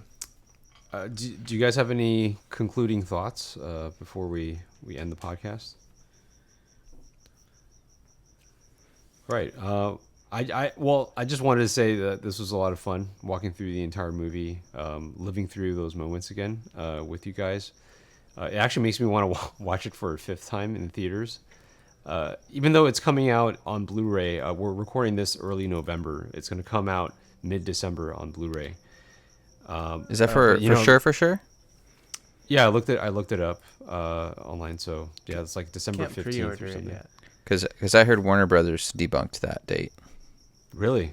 And said that that's not true. But I mean, I would imagine they should release it just to kind of make some money back that they've lost. Maybe they'll do the second run in theaters. Yeah, I was thinking they were at least considering doing a second run. Like next spring or something. Well, I guess we'll find out. See. I guess in the meantime, I actually did want to recommend some other closed loop time travel films like Tenet. So if you liked Tenet, if you like this kind of like movie that you really have to think through and figure out the mechanics, there's a Spanish sci-fi film called Time Crimes. Amazing. It's probably the best example of a closed loop. And there's Predestination starring Ethan Hawke. This is a 2015 movie. Very trippy ending. And then there's this German TV show on Netflix that I'm watching called Dark. The show is pretty much, if you mix Denis Villeneuve with who directed Blade Runner 2049, Arrival. If you mix that guy with Christopher Nolan, you get this show Dark.